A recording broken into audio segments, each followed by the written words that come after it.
Yeah. So does anybody have any questions or anything before we jump into it? Concerns, questions? Did we rest? No. Yeah, good question. Not yet. So, Okay. weren't we going to, though? Yeah, but we didn't. Well, no. you had just gotten to the clearing where the big tree was.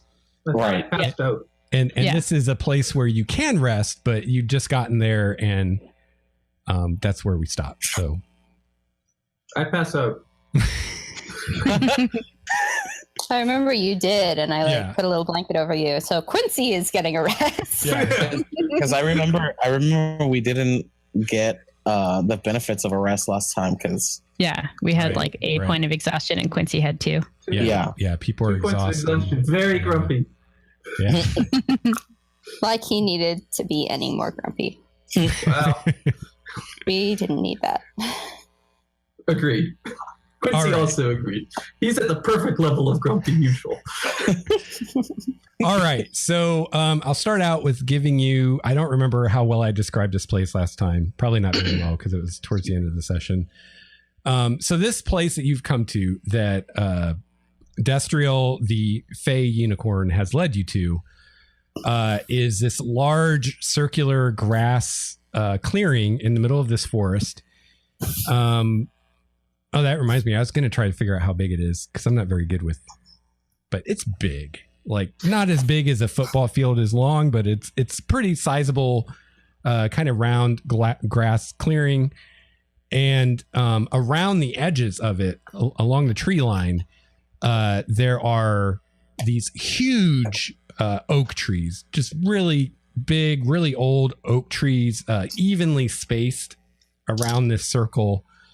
And would normally be very large, impressive looking trees, except for the truly gigantic tree that's in the middle of this clearing that is standing head and shoulders higher than the oak trees and the other tallest trees. This tree sort of resembles an oak tree as far as the bark and the shape of the leaves, but it's much, much taller, much bigger around. The leaves, it has both green and kind of a dark purple colored leaves. And the sun kind of gleams on the bark, almost like the bark has this kind of iridescent quality to it. And as you guys enter this clearing, you see that the boughs and the canopy created by this one huge tree covers this entire clearing and reaches out to right to where the branches of the oak trees are around the perimeter. So this tree is like massive, the biggest tree that any of you have ever seen. Seems like the kind of thing that could probably only grow in the land of Faerie, like in a place that's not completely normal. And as soon as you enter this clearing, you feel this sense of kind of peace and tranquility wash over you. Quincy almost immediately falls asleep and starts snoring loudly where he's sitting on the back of this gigantic elk. And the rest of you definitely feel like you could fall asleep very easily if you wanted to, because you guys are all really tired, and it's just this very peaceful atmosphere. And Destriel says that he's got some things to do, but he'll be back later, and he goes off into the forest, and you guys are on your own. Oh my god. That is the coolest tree I've ever seen. And I've seen a lot of cool trees. You have, yes. Quite impressive. It's just, oh my god. Did I ever tell you guys that oak trees are like my favorite kind of tree? Maybe once or twice. Well, they so are. I'm so tired. Yeah, could we could we take a little nap and revisit the our concern? Really quickly, where are you guys at? Are you still in the trees? Have you moved into the clearing? Are you moving towards the tree? I mean, I'm definitely going towards the tree. Yeah, Yeah. same. Okay. But I'm Like like, open mouthed. I want it to be, I guess, closer to the unicorn because if I remember correctly, I was kind of in awe of this majestic creature. Yeah. Unfortunately, he steps back into the trees and vanishes. Oh, well, yes. So You're then not sure if he turned invisible, if he teleported, or if he's just really good at blending in, but he's just gone. he just ghosted on us. Yeah. So as you guys move towards the center of this clearing and you're discussing whether or not to take a nap, you hear a voice behind you, and it says, "Welcome to my grove, travelers." I should say she says. It's an obviously female voice. And as you turn to see who's speaking at you, you see standing before you a very beautiful woman, tall, graceful.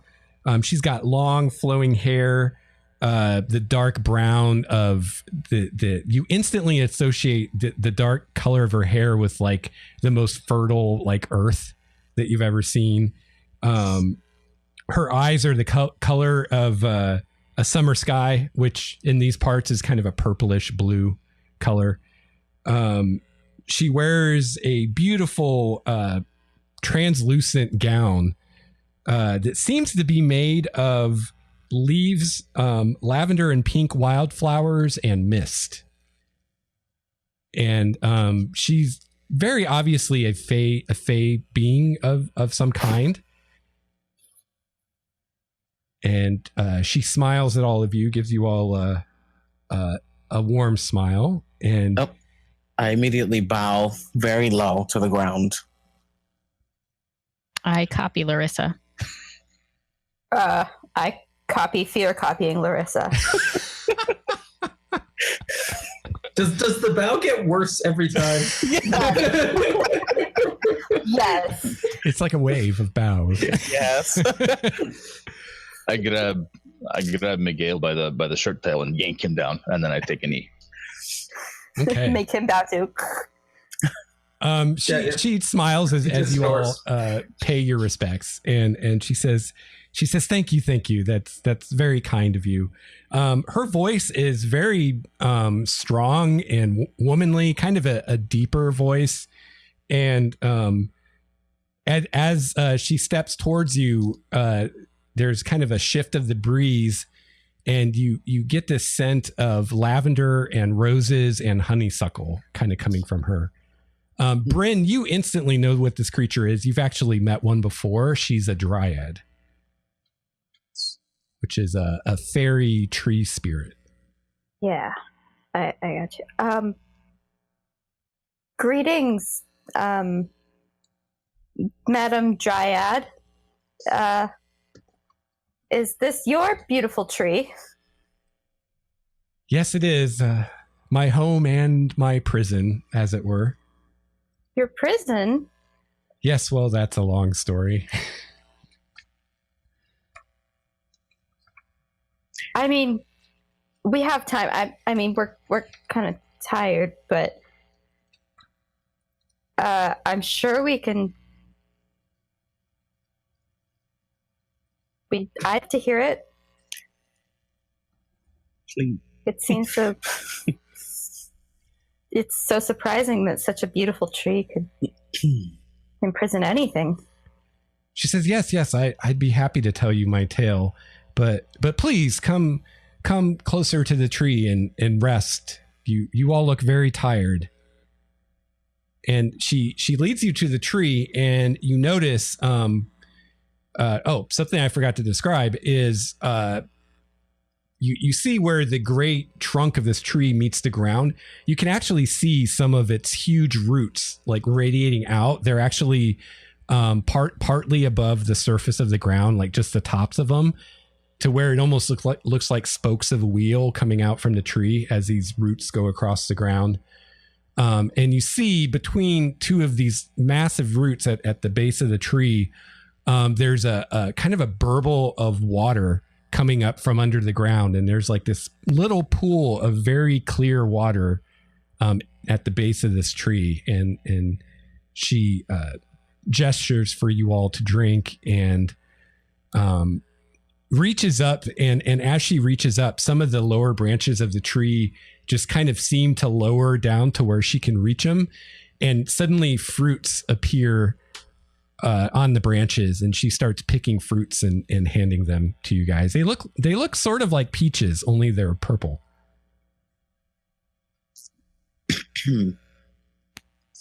Thank you so much. And Bryn, make a wisdom save for me. I didn't say I was eating it. No, this isn't from the fruit. This is Okay. she's hitting you with her Fey whammy. Fey whammy. Yeah. Luckily, I am very wise. She What, steps up to does Bryn. exhaustion impact that? Does it? Are you to the point where it affects saving throws? I can't remember. Let me I think look. that's level 2.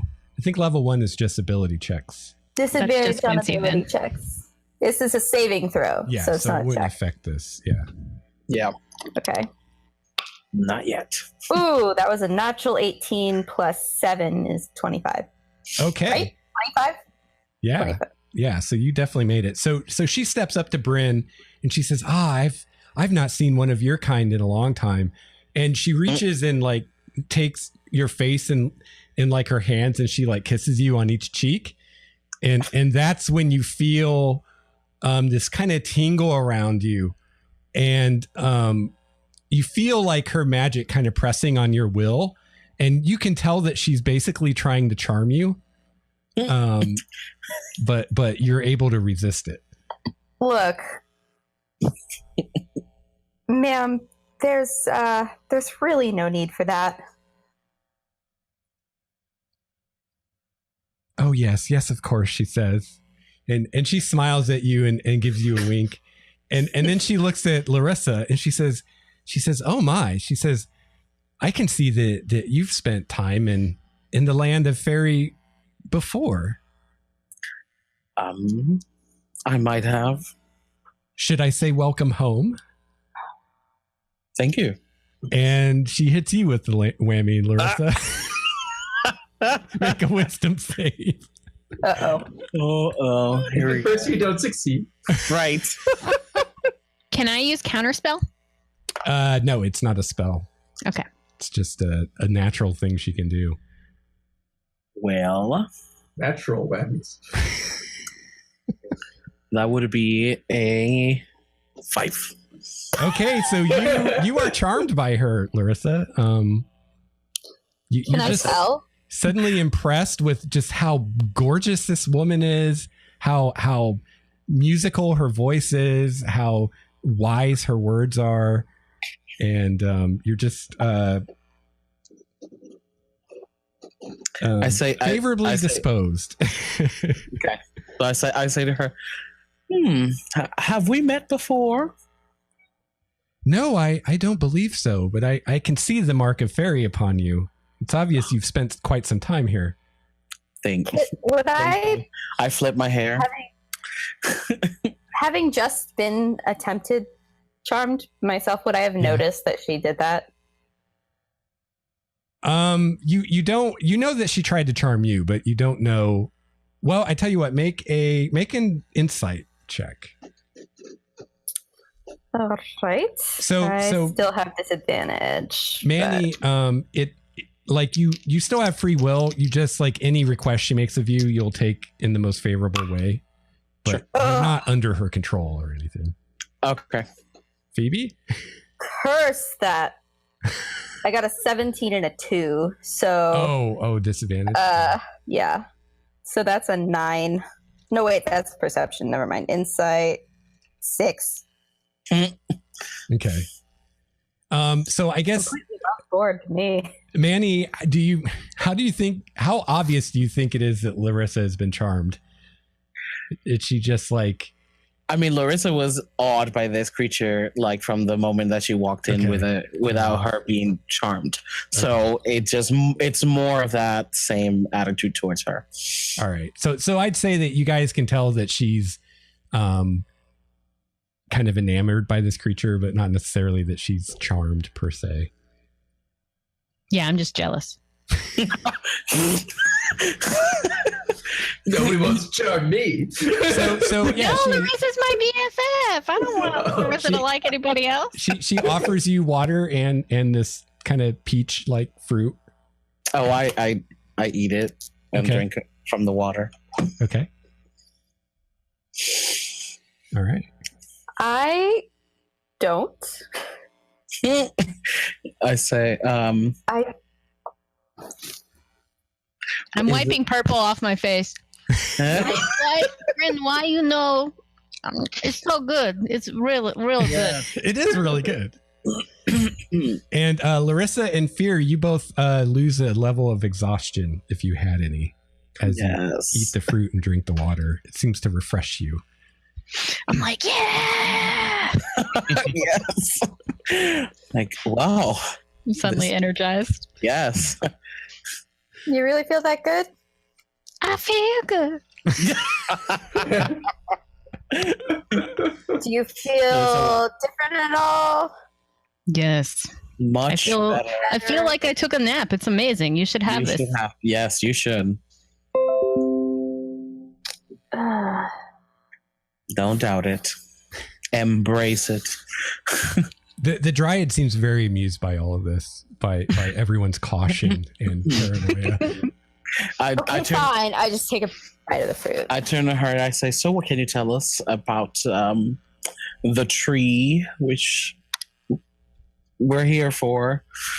Yes. I did promise to tell you my story. And then I sit down, I pull out my my lyre, and I start to strum away to her story. Cool.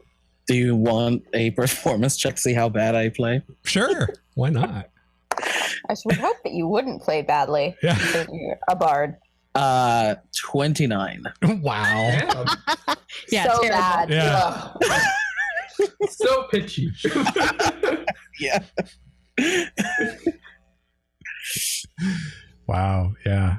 Yeah, Yeah, 19 plus 10 performance. So I don't have plus 10 on any skill check. I have to actually add my top two together to get to a 10. hey, it's that expertise. Yeah, that's huge expertise. So she said, well, before I tell my tale, what brings you to my glade?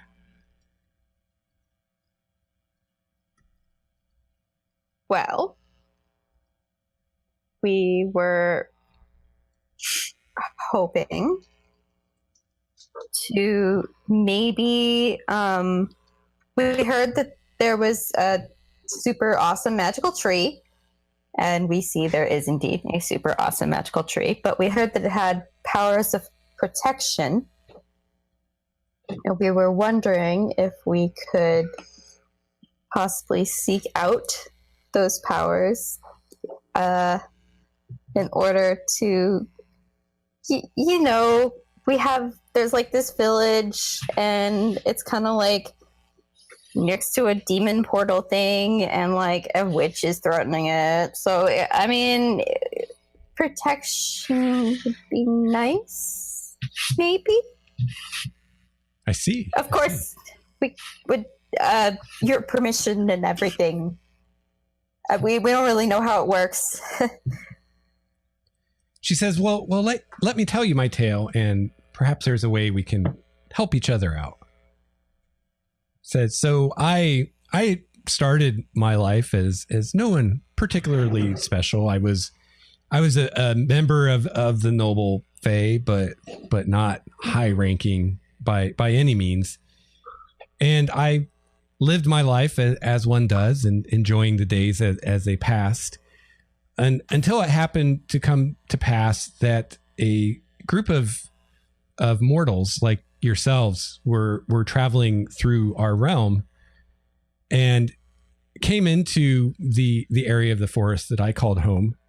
And so I, of course, watched them from hidden places to see what they might do.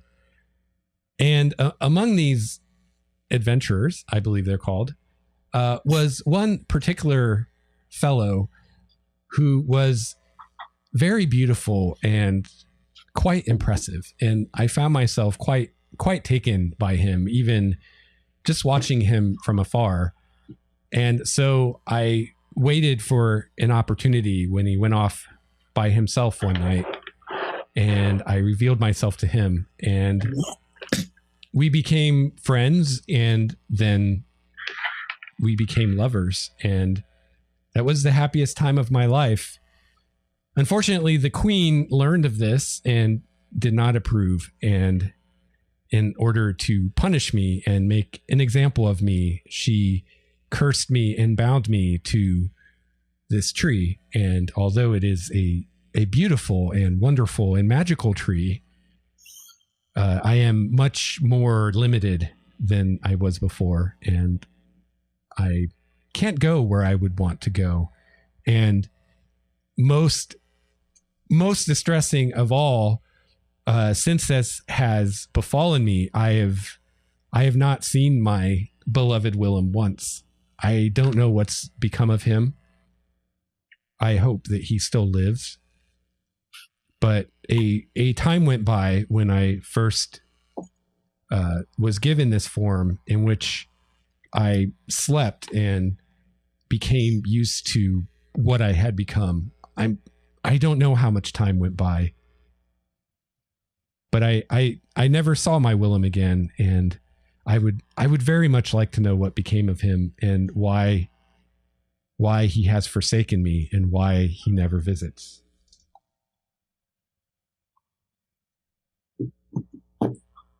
A tragic story indeed. You see Larissa shedding a tear. Wait, why would she punish you just for hooking up with a mortal? That seems kind of nosy. She believes that it would pollute and dilute our people's bloodline. And it's just forbidden because she's the queen and she can forbid anything she wants to. It's good to be royalty. May I ask a question of you first? I'm sorry. What do you wish us to call you? She says, you may call me Anna. That's what Willem called me. I had another name before, but I've forgotten it. It's been so long. Very well, Anna. Thank you. I'm wondering, do you know how many seasons have passed since you came to be with the tree? Or since you saw Willem? Oh, I don't know. It's hard to say. The seasons pass so slowly here. I feel like it's been summer this whole time, but I really don't know. I did sleep for a time. It could be that seasons passed while I was asleep and I didn't know. Since I've been in this form, I find that time eludes me. I'm no longer able to understand its passing. It all seems the same to me now. Kinda like a tree. Yeah. She says, but this thing that you ask of me is a request I can grant. However, it is the custom of my people to trade a favor for a favor.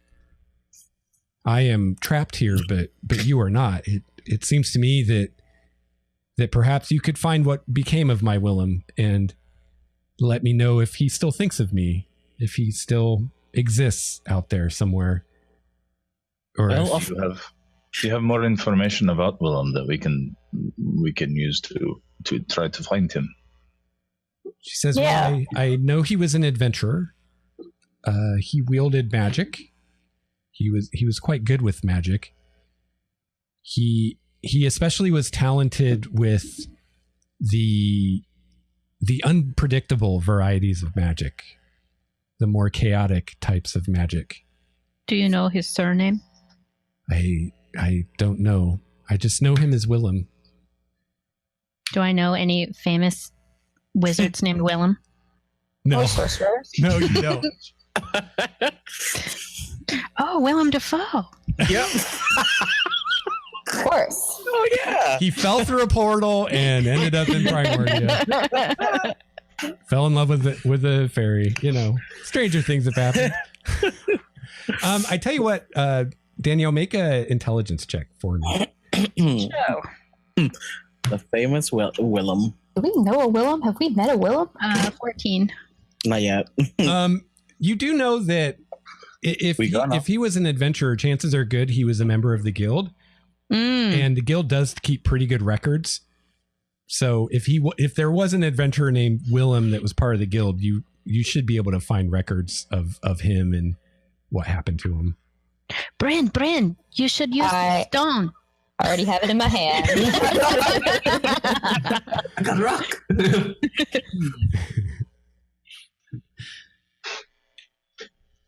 Well, I mean, we are about to go to sleep. Hopefully. So why don't I just ring up Jorinda?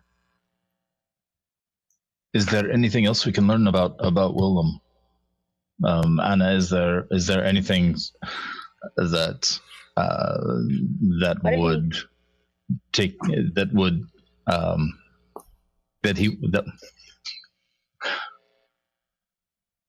would make him stand out, that we can identify? Scars, tattoos, strange hair color, big nose, what? Anything like that? Well, he was very beautiful. I would think that would make him stand out. Okay, well, there's lots of different types of beauty. I mean, well, let me think. He had very, very dark brown skin, kind of curly black hair. He was very well, how would you say, broad shoulders, muscular, especially for a wielder of magic. I know among the mortals, they often tend to be less athletic. Is that the word? He was tall. a little bit spindly. About my height, and she's pretty tall. She's probably like 6 foot tall herself. Okay, so short.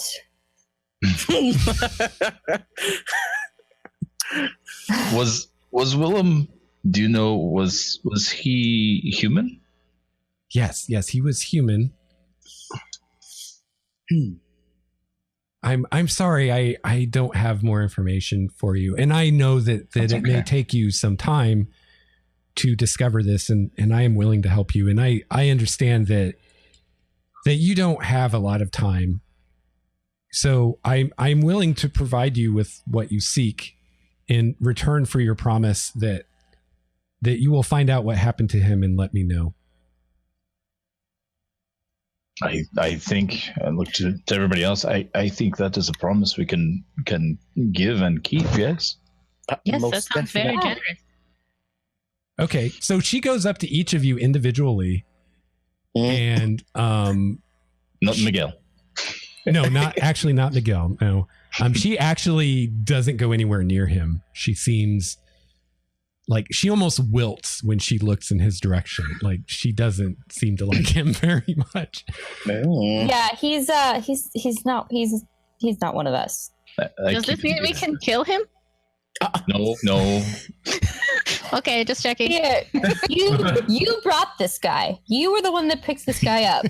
I didn't choose him from a choice. I didn't have like a whole bunch of cages to pick from. He was given to me. Jeez.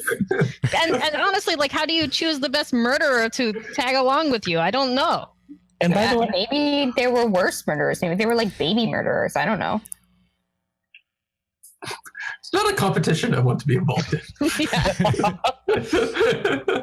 So he has a purpose. She says, I agree that I will present to you a seedling of this tree and give you the means to plant it in your village to protect your village. And do you promise to find my Willem, what has become of him, and let me know? I stand up. I do. Absolutely.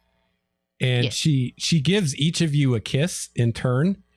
And as she does so, you feel the sensation of like your skin just got like slightly like a half size smaller. Like you suddenly feel for a second like you're being squeezed in all directions. And it fades after a few moments, but it's still kind of there, like in the periphery, like this feeling of like wearing a pair of pants that are a little too tight.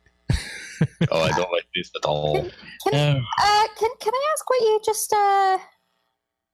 what was that? Actually, Bryn, you would actually know. Among the Fae, they take oaths very seriously, and they tend to be backed up with magic. So usually, if you break a promise to a fairy, there's usually fairly serious consequences. Rip. Yeah. Okay, well, let's get this done quickly because it feels like all my fur is on it. It's like, ugh. Yeah, and the feeling, like, it's kind of intense and then it goes away. Like, it's still there, but it's something you can kind of ignore. But you're still aware of it, kind of thing. So we have given our oath to find out what happened, what became of Willem, correct? Yeah, in the letter. Okay. No. And she didn't specify and to bring that information back. Yeah, she didn't specify any kind of time limit. Do you have a way to make us remember having been here? Because what I know about Faerie is sometimes that doesn't happen. Yeah. Also, the time thing, we are kind of on a timeline. So I would prefer not to. I think we'd all prefer if we, didn't leave this place and come back to a destroyed village. I think she is saying that this isn't an urgent matter. It's just something that we need to complete. Yeah. Yeah. Well, I mean, I'm just saying when we leave Faerie. She says, it's true. You may forget much of what happened here, but you will remember your promise that the magic of our oath has created a bond, and you will remember that. She says, as far as getting back to your village, Destriel has agreed to send you back. He has some control over time, so I think he can get you back by the time you need to be there. Unicorns are even cooler than I thought they were, you guys. I can't believe it. Oh my gosh! Well, Destriel is very special. This is not a celestial unicorn. This is something else. This is something different. Mm. But what's the difference? A unicorn is a unicorn, no? I would normally say yes, but Destriel seems different. They're very special. Yes. You know other unicorns, Wahl? I know that the unicorns that I have heard of and have heard tale of are not. They are celestial. They don't normally have this kind of demonstrated power.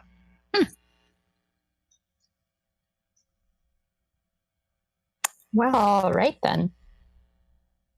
Anna just like smiles as you guys discuss all that, seeming not to really know what you guys are talking about.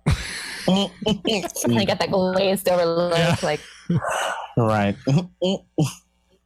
She starts like caressing the tree, and like new branches start sprouting. I will go ahead and take a drink and a fruit. Okay. I will put some fruit in my bag for later. Quincy's going to want some. Quincy's back asleep.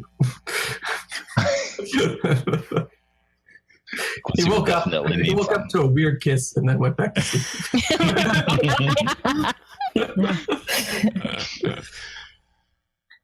So? Yeah, and I almost forgot about Dahlia. So Dahlia is with you guys as well. And She's very excited about all this. Is she part of the pact? Yeah, actually, she wasn't included in the kissing and the swearing of the oath, but she's very excited about this adventure that you guys are going to go on, and this quest to find this missing boy. And she's just like, oh, it's so romantic. Maybe we can find him and get him back together. Did we already ask when and where's the last time that she saw this man? Yeah, she said that she can't tell time very well now. Yeah, but it was a while ago. It sounds like it was a while ago. She's slept once. The where, like here in the Feywild, or that's where they met. Okay, yeah. But does she remember? I'll ask if she remembers him being in the Feywild the last time she saw him, or in the material realm. She says we were here in this forest, but that was before the time of changes, and so much has changed since then. The time of changes is probably the breaking. Mm-hmm. Which was 5 years ago. That was way before the. Oh gosh, so many people died. Anna, yes. Did you said that you came across all of the adventurers and you saw one of them, and it was this Willem that caught your attention most. Yes. Do you remember how many were with him when he was traveling? There were 6 of them. Yes. Including Willem? Yes. Thank you. And they all wore these matching cloaks. They were very nice. Shit. What did the cloaks look like? They were green and gray and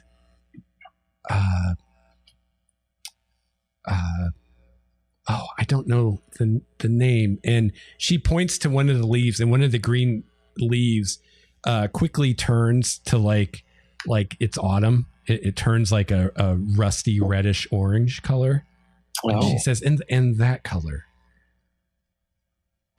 Rusty reddish orange. Okay. And do you I'm sorry, I understand it's been a long time, and if you I'm just curious, do you happen to remember where they came into the Fae and where they were headed? I don't know, but I do know he spoke of the city Elandria, which I understand is nearby.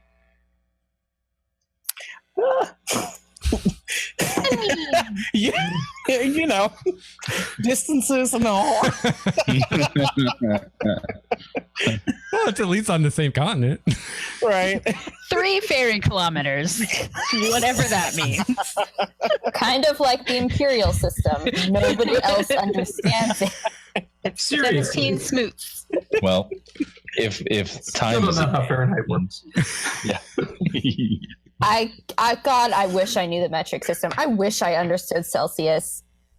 Well, everything that metric system minus Celsius is just times 10. It's pretty easy. Yeah, I mean, I get the metric. But like, if someone says I'm 150 centimeters tall, I have no idea how tall that is.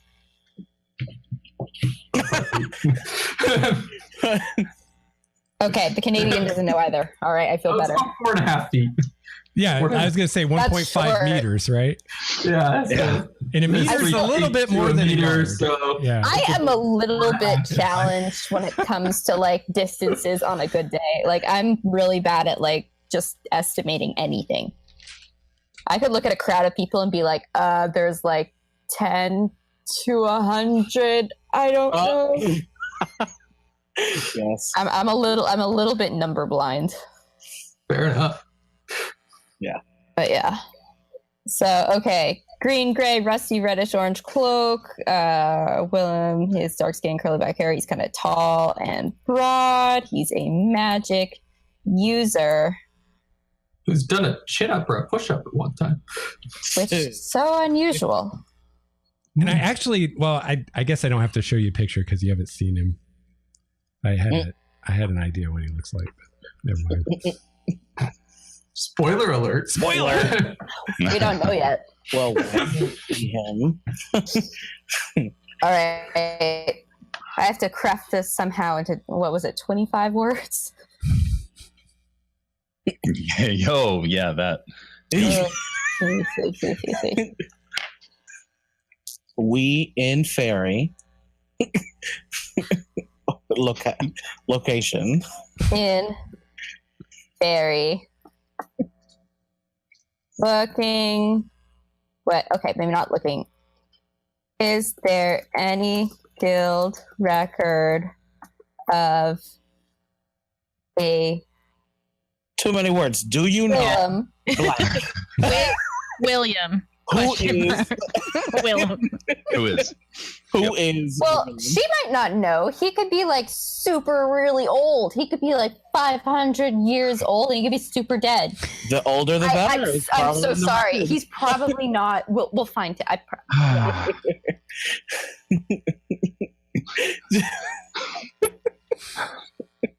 She just looks like shocked. Like, yeah, you have to stop telling people that they're dead or they're going to die in front of them. It's not my fault. You humans die so quickly. Yeah. All the more reason not to bring it up. Who is Willem for 400? Wizard question mark? Wiz. None of you guys have beepers? Jeez. Yeah. I was born in the 90s. I know, you obviously didn't have a beeper. I remember my dad having one when I was like 6. Oh, that hurts. I had a beeper when only doctors and drug dealers had beepers. Yeah. Which one were you? Oh, wait. Well, I don't have a PhD, so I'll let you do that. There's a reason Flex made a frigging god to Ganj, apparently. Yes. No, I was not a drug dealer. No. All right, Yeah. sure. Better get that on record there. Yeah, right. Yeah, get it on tape. Thought I was a lot cooler than I was. That's all. So Willem, dark hair, tall, magic user. Because anything could be Hot. that's subjective. In a group wearing. Describe the capes. Art. Maybe she'll know. That sounds like a Larissa perspective. Describe Yes. the outfit. Yes. Tell her about the Obviously, outfit. the important part. We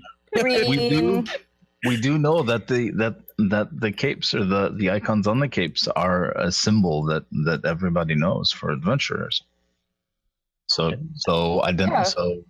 using that description might help faster. Mm-hmm. Because and that's you could say somebody's very handsome, and we could be talking about somebody who's 8 feet tall with like curly hair and big ears. See?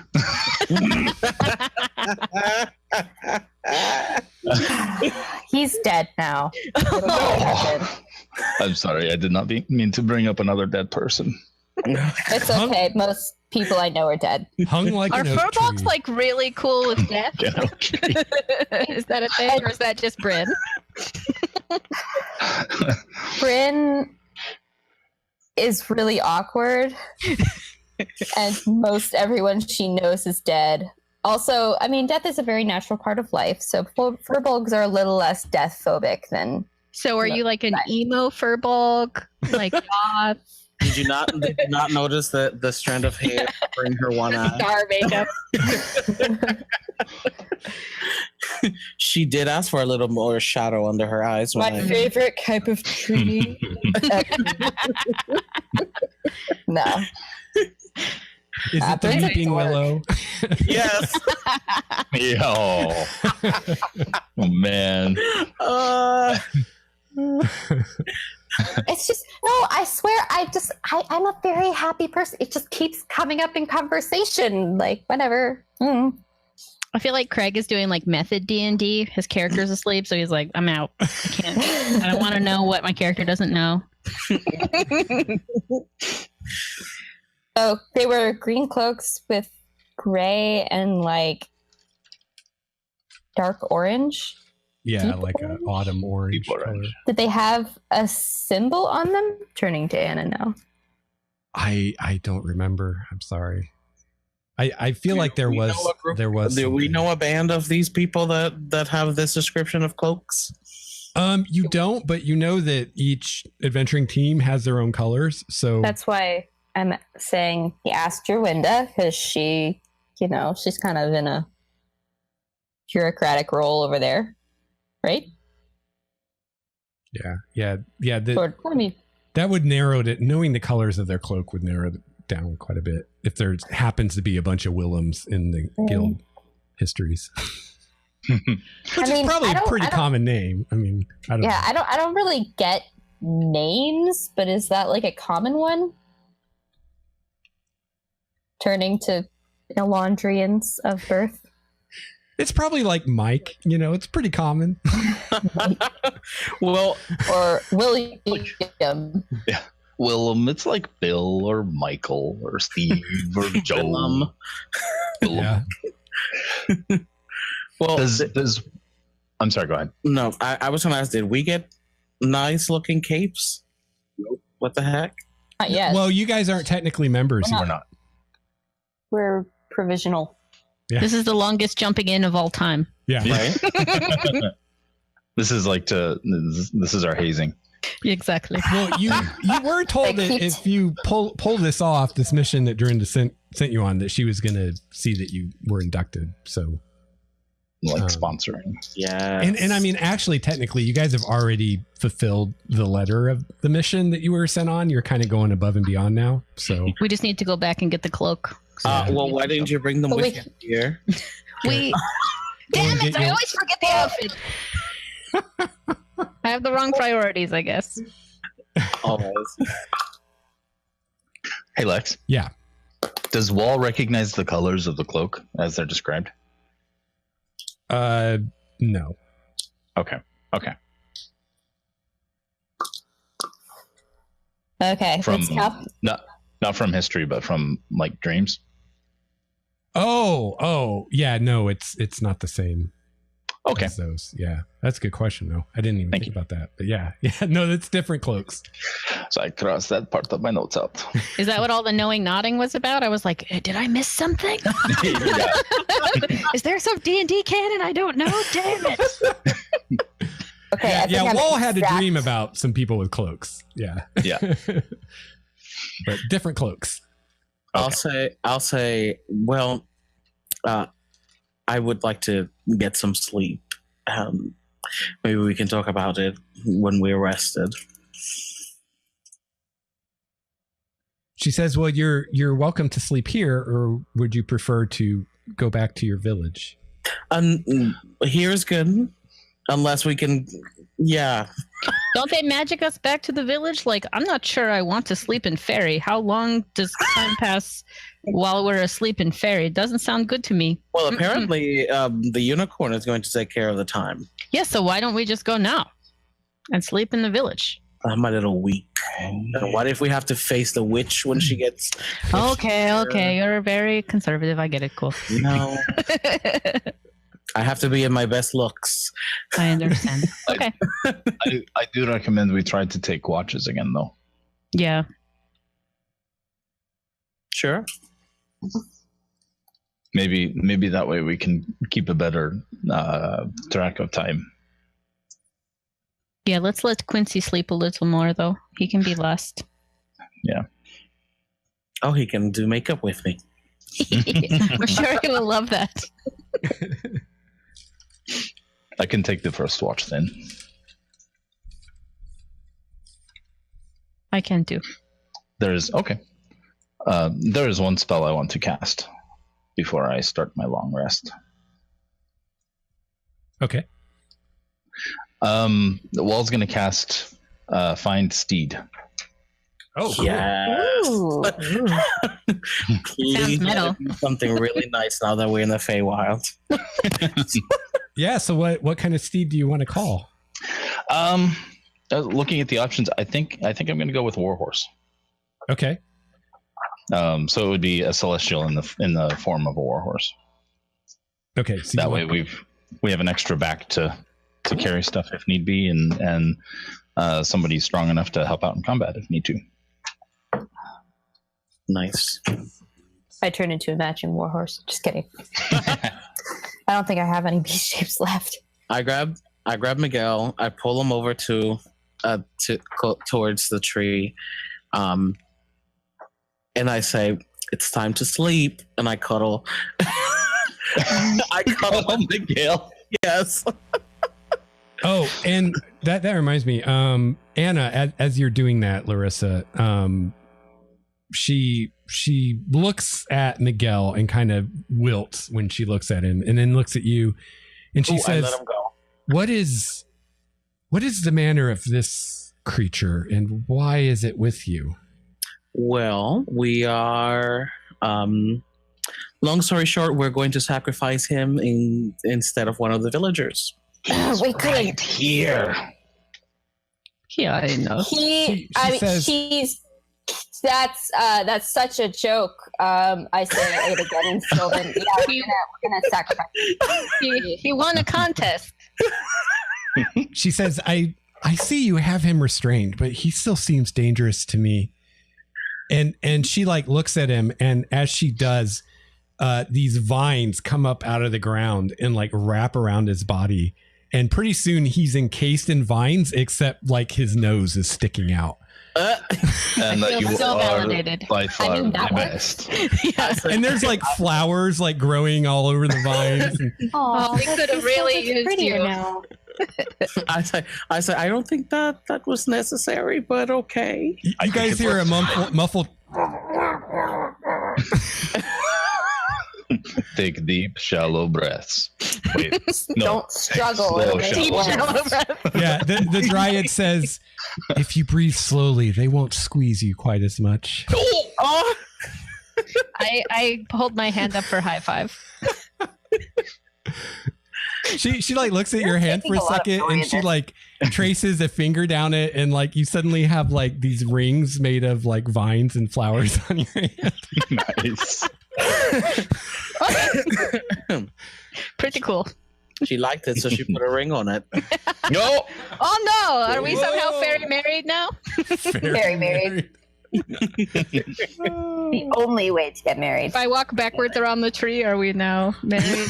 Yes. All right. So while right. you are summoning a steed, I am. I take out the sending stone. And is there guild record of a Willem dark okay, skin? hold on. We're gonna do the fine steed first. Then we'll do Okay, I didn't realize that took something. Yeah. So Wahl starts casting the spell. He's over there, Hunga Changa, like 10 minutes or something. Yeah, it is a 10-minute spell. Yeah. So he's praying and doing some incantations, and when he finishes. You guys hear above you this clap of thunder, and a beam of sunlight comes down from the heavens, and galloping down this beam of sunlight is a very majestic looking warhorse. What's the horse look like, Brett? Yes. Horse is going to be a snowy dapple gray. Ooh, pretty. Pretty. Yeah, exactly. I know exactly what that looks like. Google.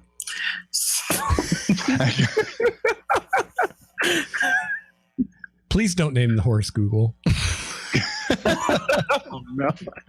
That is the Well, it was Google or Yahoo. You take your pick. Not unless they start sending us checks every week. Yeah, right.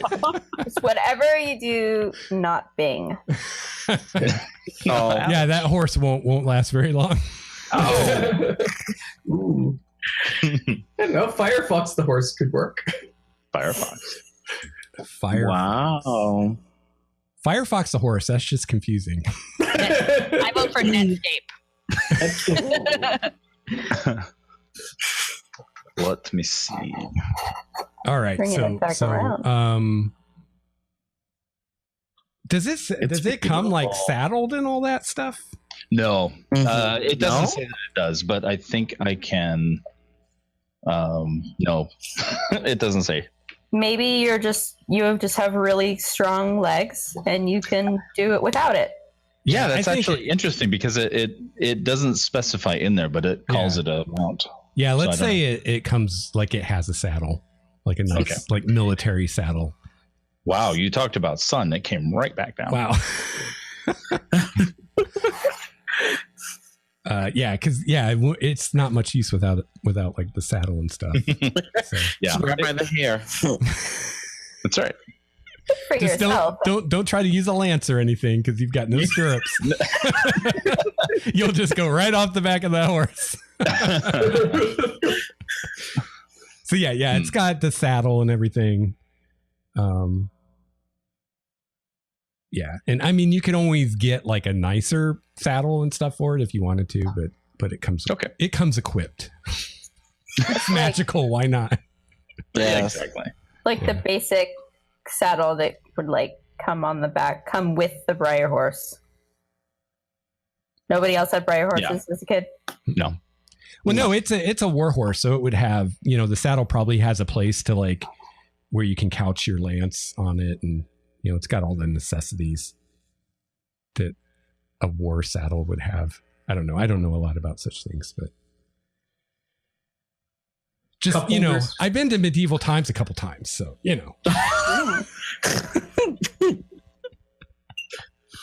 Seems as good as anybody else here seems to be. So Wahl is the White Knight, so As it comes down, what kind of information do I know about it? What do you mean?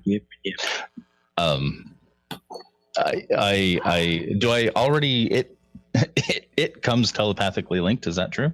I think so. Yeah. Okay. So basically, the way I'm going to handle this is a specific entity from the celestial realms, and when you did your prayer, this is who Elandria sent to serve you. So every time you conjure this steed, it's going to be the same entity. So yeah. Okay. So you probably know, like, it's up to you to name it. Okay. You kind of know, like it's kind of like it in a way. You know what I mean? Like, yes. So there's a familiarity to it when I see it, and it acts like it knows you, and yeah, I think you guys are like telepathically linked, right? Yeah. Yep. As long as we're within a mile of each other. Yeah. Very good. But it doesn't.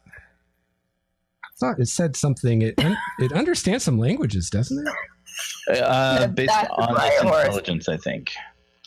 His language at least. It understands one language of your choice that you speak. If it has an intelligence of 6. You're gonna make it the one everyone but me speaks, right? Well, regardless, if its intelligence is getting better, 5 or less, it becomes 6. Yeah. So it's got a 6 intelligence, and it speaks a language, or it understands a language. Yeah, that you speak. So it's probably common as your main language, right, Wahl? Is that right? Yeah, common and celestial. Yeah. Yeah, I could also just understand celestial, and you just do it. Yeah, it's up to you. Do you want it to know common or celestial? I think I want it to know common. Okay. Nice for everybody. Okay. Do you speak with a celestial accent, Wahl? I do. That's the one. Actually, no. You don't know. He does have an accent, but that's not it. I do have an accent. I don't speak celestial. I don't know what it sounds like. It could be celestial. I don't know what Elandria's accent actually is. No. Do we even do meta question? Yeah. Do we even know that Wahl is an Aasimar at this point? Probably not. I probably not, unless he's told you. You probably don't. Yeah, I don't think. No, I haven't said specifically. No. Although the wings might have given it away. Like I said, a couple clues. But I mean, you guys have seen a lot of magical things, so there's more than one way to sprout wings from your back. So, yeah, you might suspect, but I don't think anyone knows at this point. Yeah, I'll have to go back. I don't know. I don't think I ever described him as an Aasimar in the You did not. in the intro. No, and you usually wear a hood. I do. To kind of disguise how super hot you are. So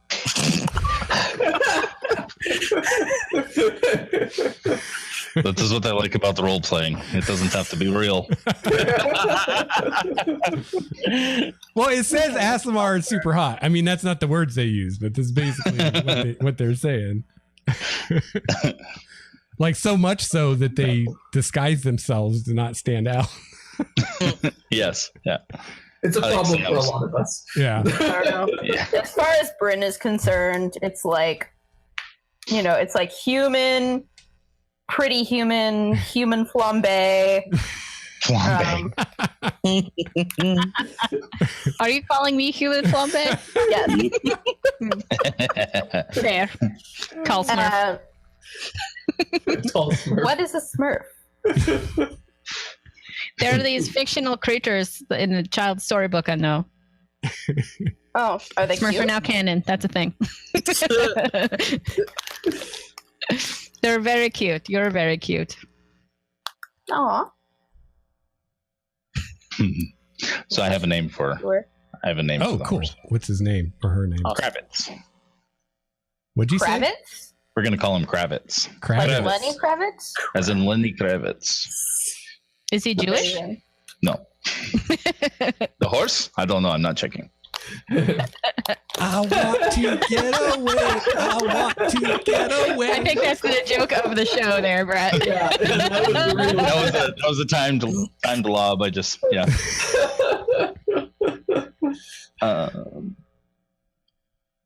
Let's see. It means something in my father's language. Oh. All right, so you guys are taking a long rest under the Please. tree? currently. First of all, I would like to call up Dorinda. Oh, right. Use the Okay. rock. So, is there a guild record of a Willem, dark skin, tall, magic user in 6-person group, green, gray, and orange cloaks, banged a fairy? Also in Faerie. I never said we banged. Well, Did use No, the word lover. Oh, that's right. I did. Strike that. Reverse it.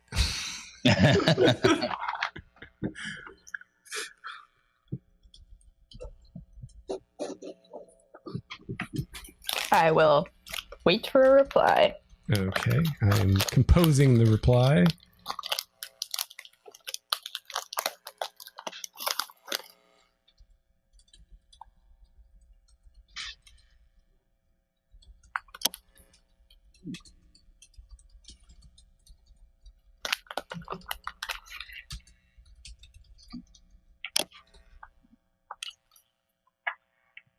Okay. Yeah, that's okay.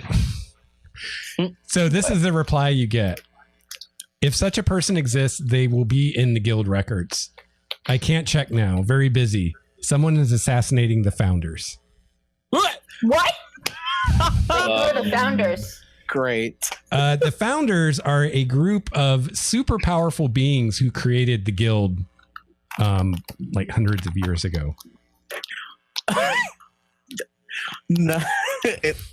No big deal. Taking care of us. Do you share this message with the others, Bryn? My God, what's with I me do. today? I have no reason to. I'm like, someone's assassinating the founders. Who are the founders? So Brett, Wahl's mother was one of the founders, by the way. Uh-oh. As an angel of Elandria, she was one of the founders. The founders included a silver dragon, an elven queen, a human king or queen. I can't remember. Oh shit. and some other illustrious and powerful people in a Varial or a wind elf, a dwarf. Oh, that was the king, the dwarf king. So there's an elven queen, human queen, dwarf king, an angel of Elandria, a silver dragon, a wind elf, and some others. So, yeah. Oh, sorry. Among others. Like, ooh. So, should we be concerned? I mean, I'm sure. Someone's killing my mom. Yeah, concerned. Well, Do you know share that? these founders? No, I don't share that. Yeah. So I'm like, well. Yeah, I figured he didn't. So, I'm well, you know these founders? You seem sort of concerned. I know one of them. They're very important people. Well, don't you think Dorinda and and Elandria can probably take care of that? I mean, I don't know what we could do. Dorinda's blind. I don't know. Well, she's capable. She's not the only adventurer. The founders are the people who they are stronger than what I saw of Dorinda. She may have capabilities that I don't know, but if somebody is assassinating the founders, it is somebody who is very powerful, or very sneaky, or very powerfully sneaky. That's not good, I guess. A bad combination. I think it would be a good idea to finish our business here and get back to Elandria. All right. Well, let's regain our strength. Go to the village, kill us a witch or two, and yay! Find us a killer. All right. I'm throwing it out there. That's more than we have accomplished in 12 sessions.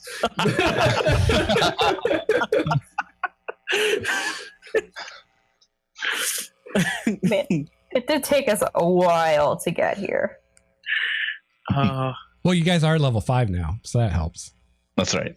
Yes. A lot of We will those move at the 12 level sessions, 5 you were pace. not level 5. I mean, Fear has Fireball, right? It's all over. Yeah. That's all you need. That's it. Just blaze a path. Pretty sure that's what wizards are supposed to be. Fireball delivery services. Hey, they do other things. Like, knock, knock. Who is it? Fireball. Fireball who? You did. I didn't order a packet. Oh. Well, I'm sleeping. Yes. All right. So you guys sleep until you wake up, and you don't have any problems. Everyone gets a long rest. If you still have levels of exhaustion, you lose one. One? Yeah, one per long rest. Oh. Plus whatever you lost from the From the thing, fruit? or no? Yeah. From the fruit? Yeah, Okay. in addition to that. So you can lose one from the fruit and one from sleeping. Cool. I guess I might be eating some fruit.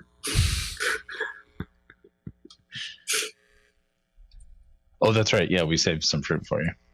Yeah. Oh yeah, I fished it out of my bag. It's a little squished, but I handed it to you. It's a little bruised. There's one still up on the branch. We can do I that. go up. I sort of look at a squished purple peach and give you a funny sort of. I go up to the tree and try to like beckon it to give me fruit like she did. Yes. Nothing happens, but then the Dryad sees you, and suddenly the tree gives you fruit. Thank you, I say. Dahlia's like, you did it! You did it! I know. I guess like break a little piece of it and give it to Dahlia. Yeah, And Dahlia's face is just smeared with all this purple juice. She's like, I think I need to clean up. It's like when you let your baby like bite onto a fruit that's bigger than its face and just like just everywhere. Pretty much. I'm thinking of like a turtle eating a strawberry or something. Yes. That sounds really cute. It is. All right. Quincy eats fruit. Quincy is feeling less grumpy. Welcome back, Professor. Thanks. What'd I miss? Well,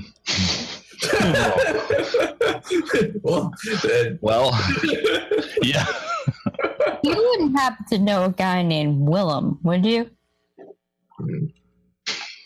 There was a slacker in a class I had once.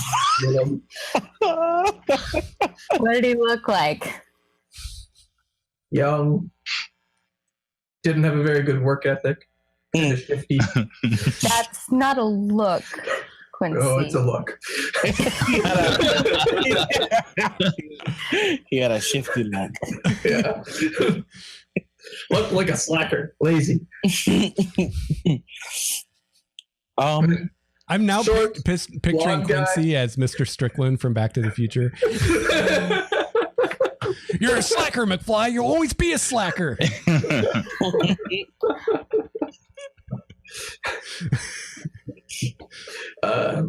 Why are you asking about former students?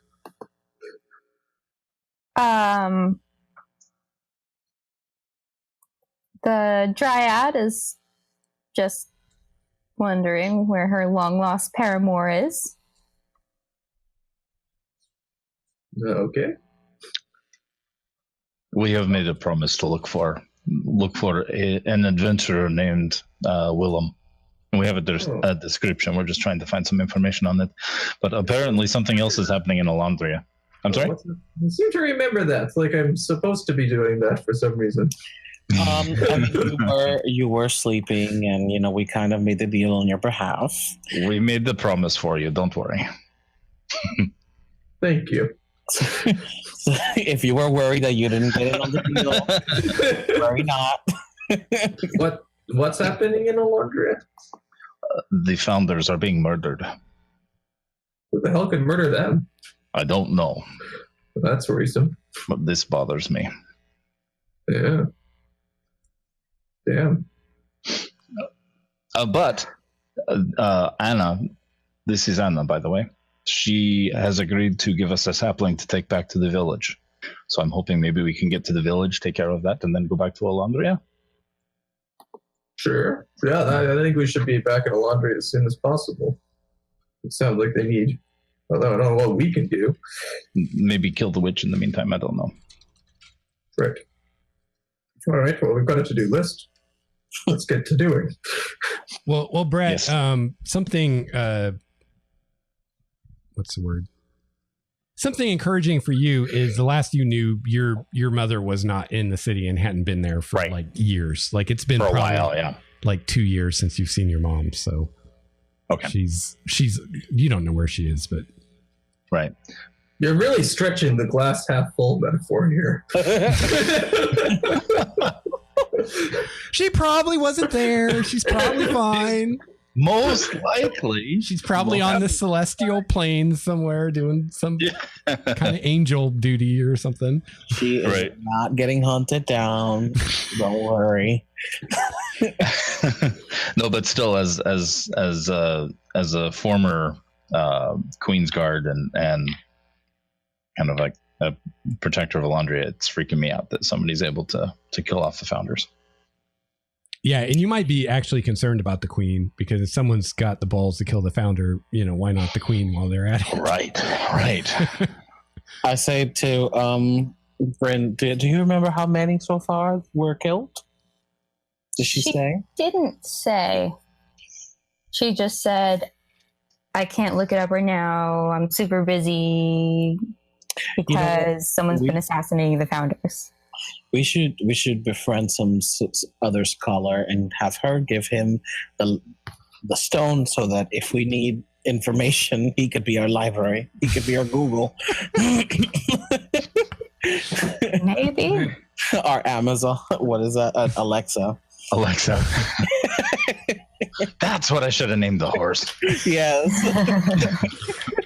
I think Kravitz is a great name. So I like the name. Keep that one. Kravitz. I like it. Kravitz. Well, I've got the energy to kill a witch. How about the rest of you? How far away is the witch? Who said we were going to kill a witch? I'm sure if you had a deal with someone and that someone wanted to break the deal by bringing a third party in, you wouldn't be as happy as we think this witch might be if we are trying to take her out of the equation. The village is still in danger. Yes. Your description of contract law is excellent. The witch will retaliate, I'm sure. I love you guys. And at the very least, get rid of this guy. Oh yeah. Is he out of the vines now, or is he still like in there? Just Yeah, he's gonna be wrapped up until you guys leave.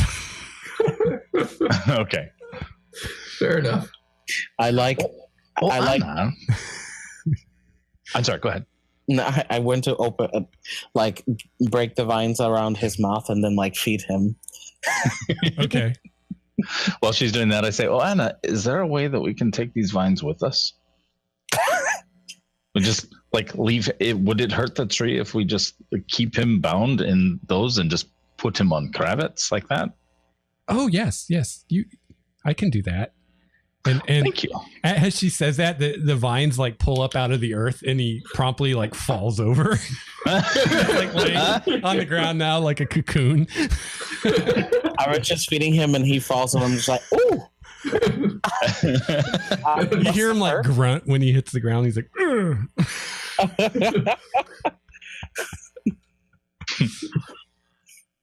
Thank you very much. She says he is a nasty little man.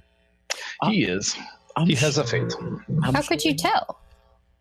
He just has a smell about him. Well, we haven't he hasn't showered in a while, so don't blame him. We're not really good caretakers. You can bathe him if you want, but I'm not going to. I mean, she looks over at the pile of vines. Wahl drags him over to the horse, and then with his back to everybody, he very self-consciously.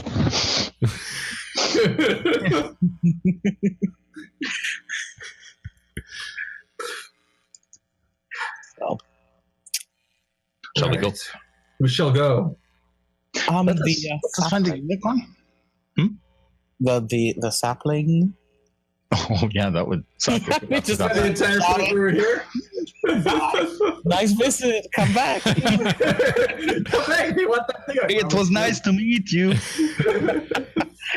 Yeah, so the Dryad walks up to the tree and she motions toward the trunk, and you see a bud quickly form on the trunk, and you watch as a small new branch with leaves on it grows out of the trunk, and she moves her hands around, and it kind of separates it from the tree, and you now have a little basically a little seedling, and she waves her hand, and a ball of earth forms around the roots.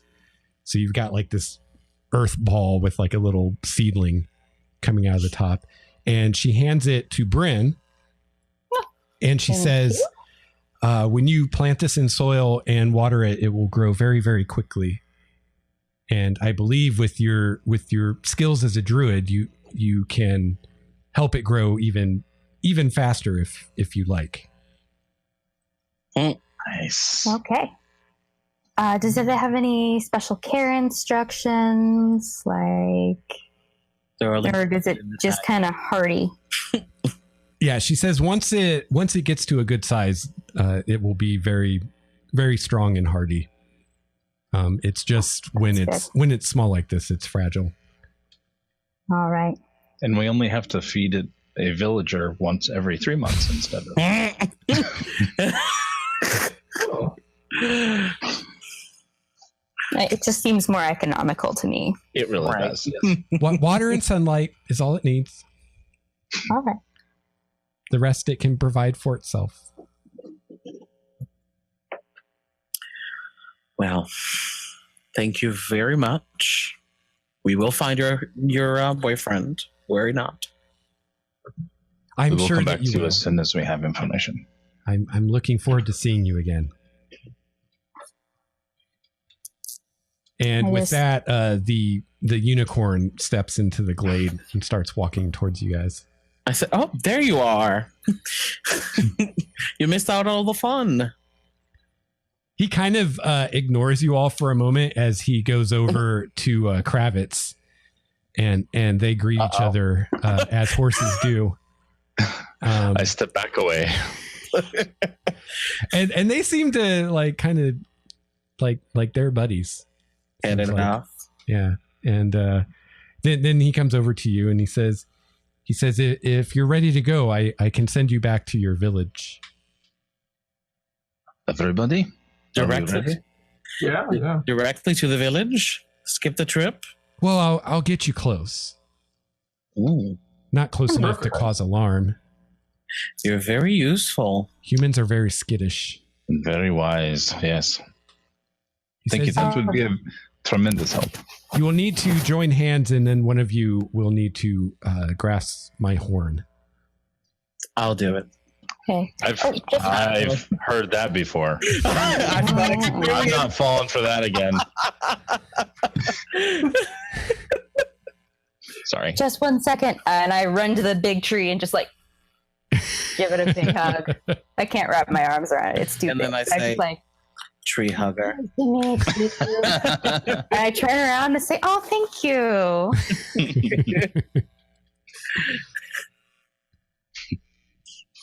All right, so you guys all join hands, and then Larissa touches the unicorn horn, I hold on to Kravitz. and there is a flash. Man, I can't talk today. A flash of Yes. rainbow-colored light, and you guys feel this brief falling sensation, and the next thing you know, you are standing in a very different forest, mist swirling around your ankles. And you kind of look around and get your bearings, and you actually recognize where you are. You're about an hour's walk from the village in the Misty Wood. That was a much faster way of traveling. We should always go by unicorn. Yeah, can we get his contact info? Yeah. Yeah, really. Is Destriel still around us? No, he didn't come with you. Okay. Of course. He's like Primordia's Uber. Yeah. I'm just I'm giving it 5 stars. the level until I get transport via plants, so we never have to do that again. Yeah. All right. So what do you guys want to do?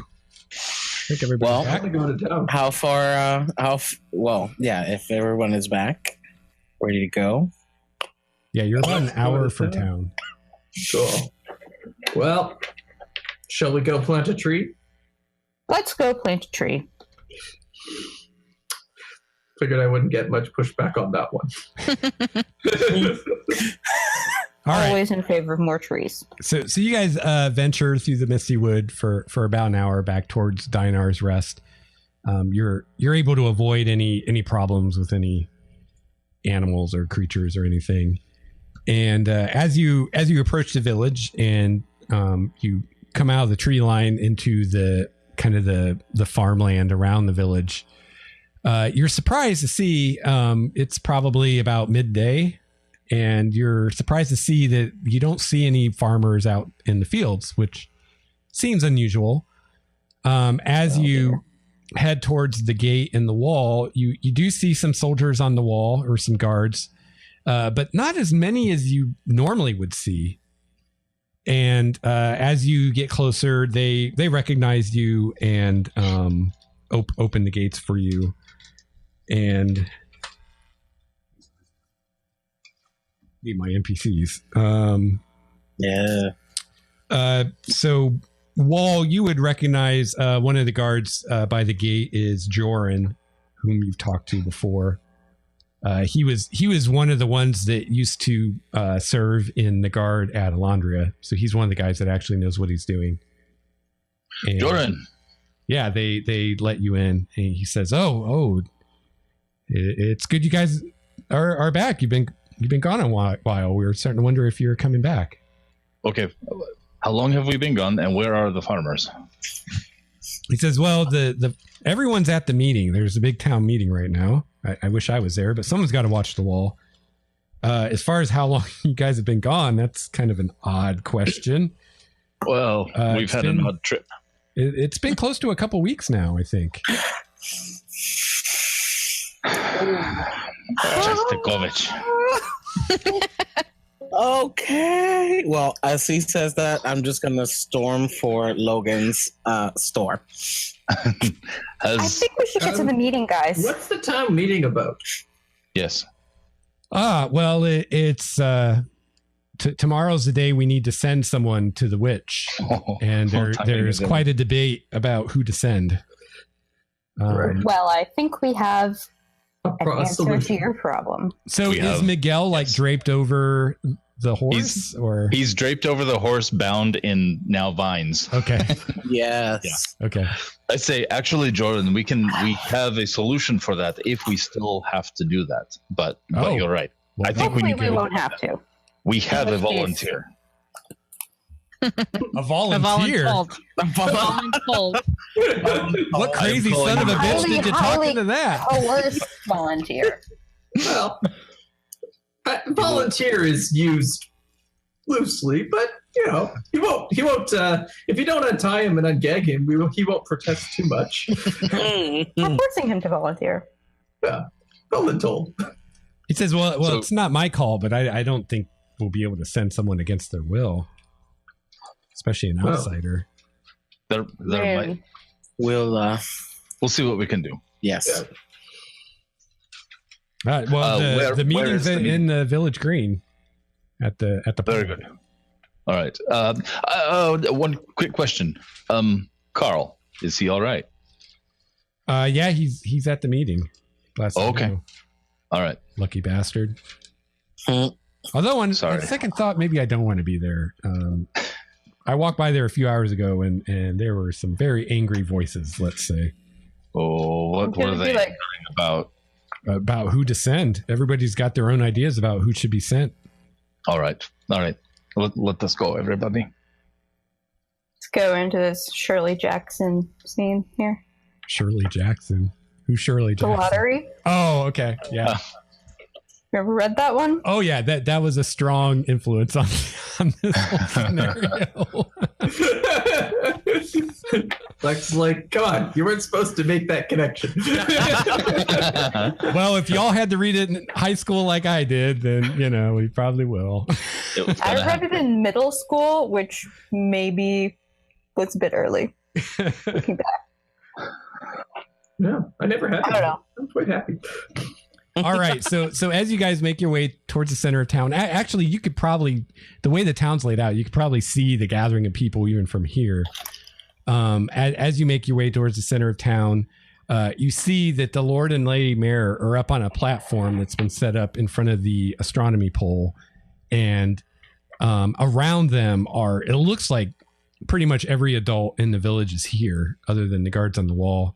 And presumably some that are somewhere watching all the kids, because you don't see any children younger than their teen years present. And as you guys come up upon this and you start kind of making your way through the crowd, I assume you're going to go up and try to talk to the mayor or mayors. As you're making your way through the crowd, you hear this kind of conversation that's been going on, and they're arguing about who to send.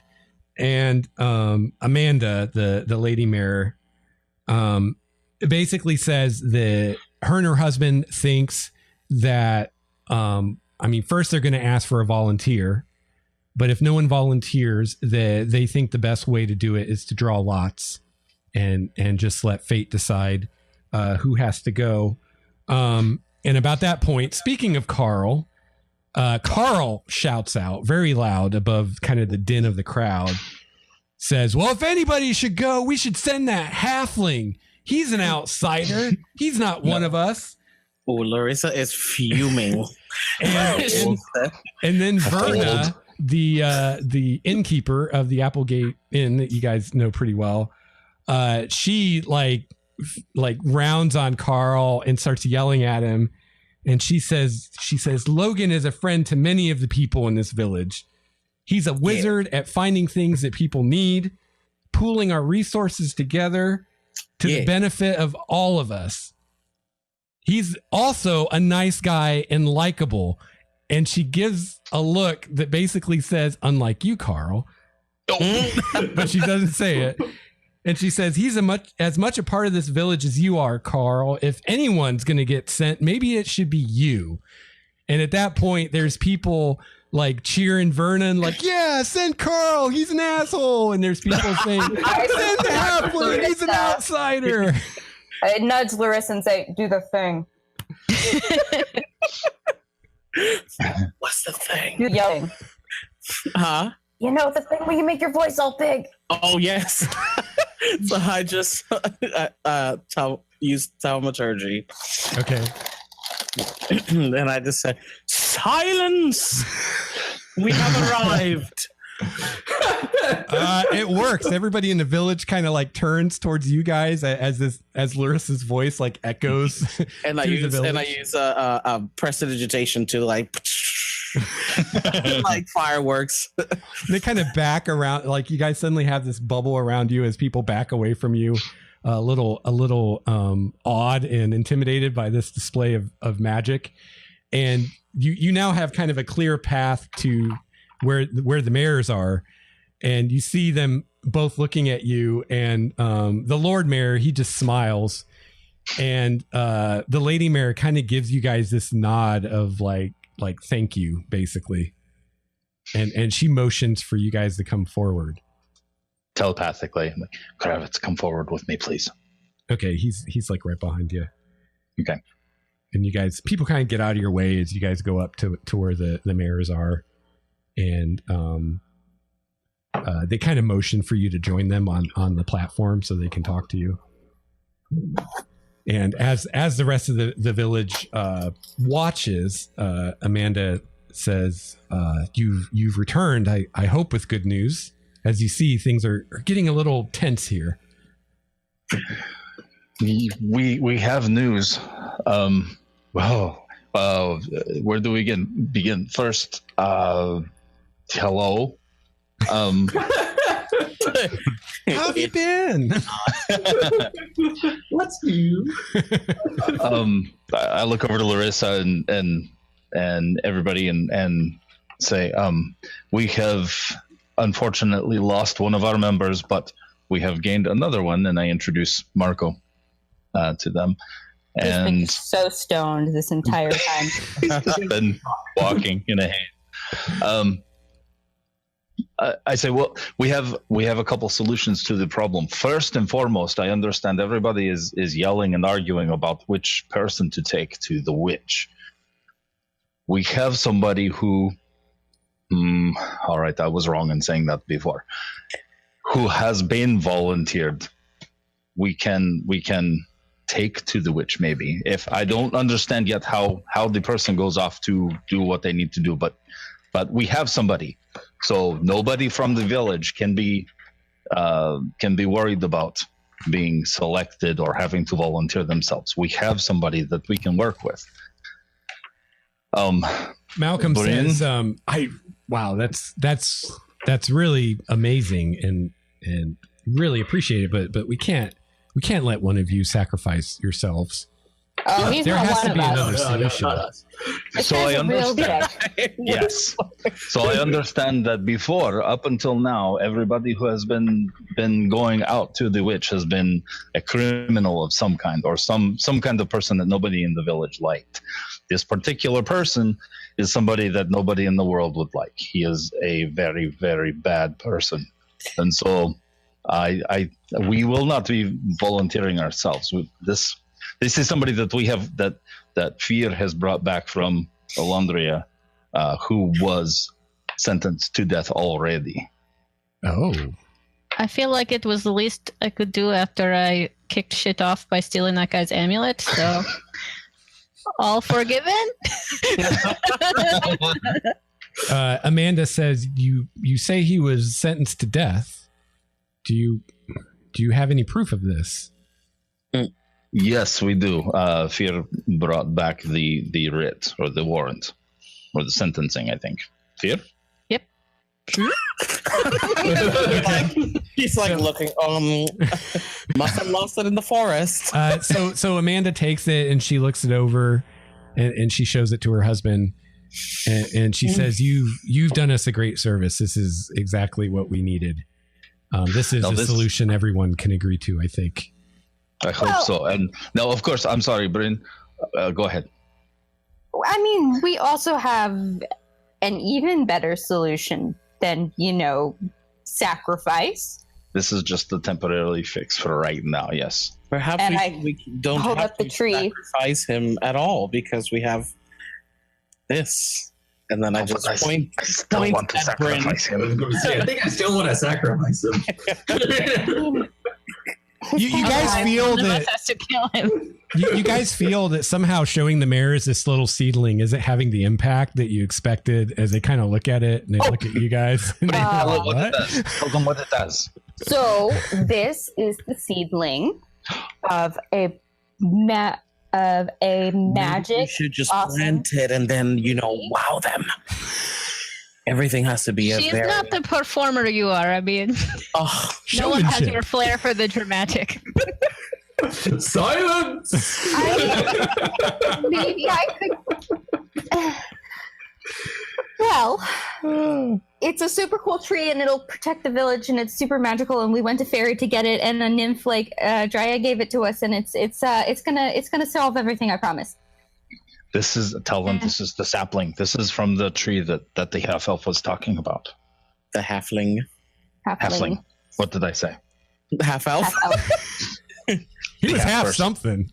He was very, very short. I say Logan's story was true. There was a tree and we found it. And this is a piece of it. It will protect your village. In a way, you could say that Logan saved your town. That's all I'm saying. He is a hero. He'll be happy to hear it. He's not here right now. He wisely squirreled himself away somewhere out of sight. Smart halfling. Oh dear. Why do you guys like Logan? God. I think the time for talking is over. The time for planting has come. All right. I love you, Quincy. I turn to the mares and I'm like, is there a specific place you want this? Like, was there a tree in the center of town already, or? Well, there's the astronomy pole. No. Hey, you can't destroy that. That's an artifact. Yeah, just like replace it. Brenna's like 2 seconds away from pushing it over with her foot. Just kidding. No. So Amanda says, I'm not sure I understand. Even if what you say is true, and if this tree will protect the village as well or better than the witch did, surely it can't do so. It's just a little seedling. Surely it must grow up first. Just watch and see. It'll do the thing. Don't worry. It's like I said, magic. And if it doesn't work, then we still have Miguel. And if it does work, he's our plan B. Miguel's the guy who we're gonna sacrifice. Yeah, the murderer guy. The murderer guy. Well, not very nice. Yeah, I kind of have a feeling that the tree's not going to be activated in time. He can be reformed. All right. Well, we'll see. I think we're gonna be good. So does she show me where to plant it? She says, "Well, let's deal with this crowd, and then we can discuss this tree later." I tell her, "Should I?" Let's just do it now. and she turns back to the crowd and she raises her voice, and she says, "Our friends from Elandria have returned, and they have brought a solution to our problems. They have brought a convicted criminal, a murderer," and she kind of looks to you guys for confirmation that she got that right. From Elandria. Stabbing. He will be our sacrifice. There is no need to fight amongst ourselves trying to decide who to send. We will send this convicted criminal, and he will ensure the safety of us all. Please disperse to your homes. Thank you for coming. and people like her husband Malcolm proceeds to go over to one of the support poles of this platform, and he like nails the proclamation to it. And some of the people do come forward and read the proclamation for themselves, but you see word start to spread and people start to go off about their business. And then they say to you guys, yes, this tree. So you think it will grow quickly? Yeah, I can help it along as well. How big will it get? Very big. Pretty big. Like a village big. Your town is going to be dark. Big. You will now have permanent shade. Enjoy. Yes. now you have use for all your alpaca wool. It's gonna get a little cold in there. Just make sure you air out all your mattresses. You don't want any mold growing. She says, well, neither of us are experts on forestry, but I assume we want to put it somewhere where it won't affect the other trees. And there are some apple trees in the town. And there's also like that big oak tree that the abandoned inn has been built around. Mm. Can I make a nature check and see if I can come up with a good place for it? Sure. Or you and Bryn can work together on that. Yeah, I have, I don't know what my nature... you just help me and I get advantage. I get +10. Oh, nice. Okay, yeah. +10? I will help you. Mine is only +4. My intelligence I have 3 +10s, Craig. 3. I have done bad with characters. Your character has heart, though. I mean, that's really important. I only got a 16, though. So the +10 is garbage when you roll like shit every time. So I could cast guidance on you. I could have drank my blessed wine too, but I forgot. Oh, it's not that critical. It's just their like whole future, right? I mean, it's a 16 and we're level 5. I think we're okay. Yeah. Like we're trying to find a tree. Come on. Yeah. We're trying to plan for where a tree could go. Yeah, and unfortunately, this tree is so big. There's probably nowhere you can put it in the village where it's not going to affect the other trees at all. But you do find a spot that's kind of towards the center of the village and as far from the other trees as you can get. Hey, if it affects them, so what? Maybe they get, I don't know. Magic apples. Magic apples. They're purple. I mean, the problem is crowding out of the sunshine. Yeah, that's what I was thinking. The thing's so big, it might block the sun from some of the other trees. But oh, well. Well, I can show them how to properly move a tree without hurting it. Move them outside. All right, so you proceed to plant this tree, this little seedling. Mm-hmm. Yep. I dig a hole and put it in and cover it with dirt. And I'm going to see how quickly it's growing first before I cast plant growth. Water. Oh, and I shake some water out from my flask. Okay. From my out. A water skin.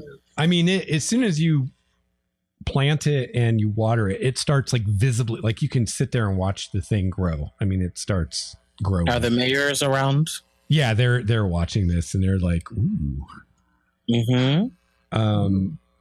I'll play some growth music. I can make it go faster, but I don't know.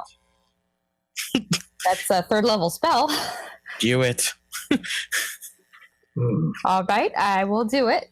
We can replenish that. I think you should take a moment to sort of study growth, see how much difference your spell makes. Okay, I will sit down cross-legged next to the tree and sort of clutch my stuff and concentrate on it, and I will cast plant growth.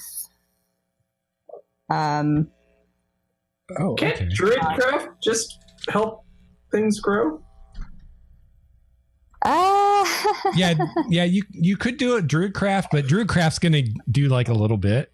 I mean, it's a cantrip, so you could just keep doing it all day long. The plant growth, I mean, more effective. Yeah, it does take 8 hours to cast.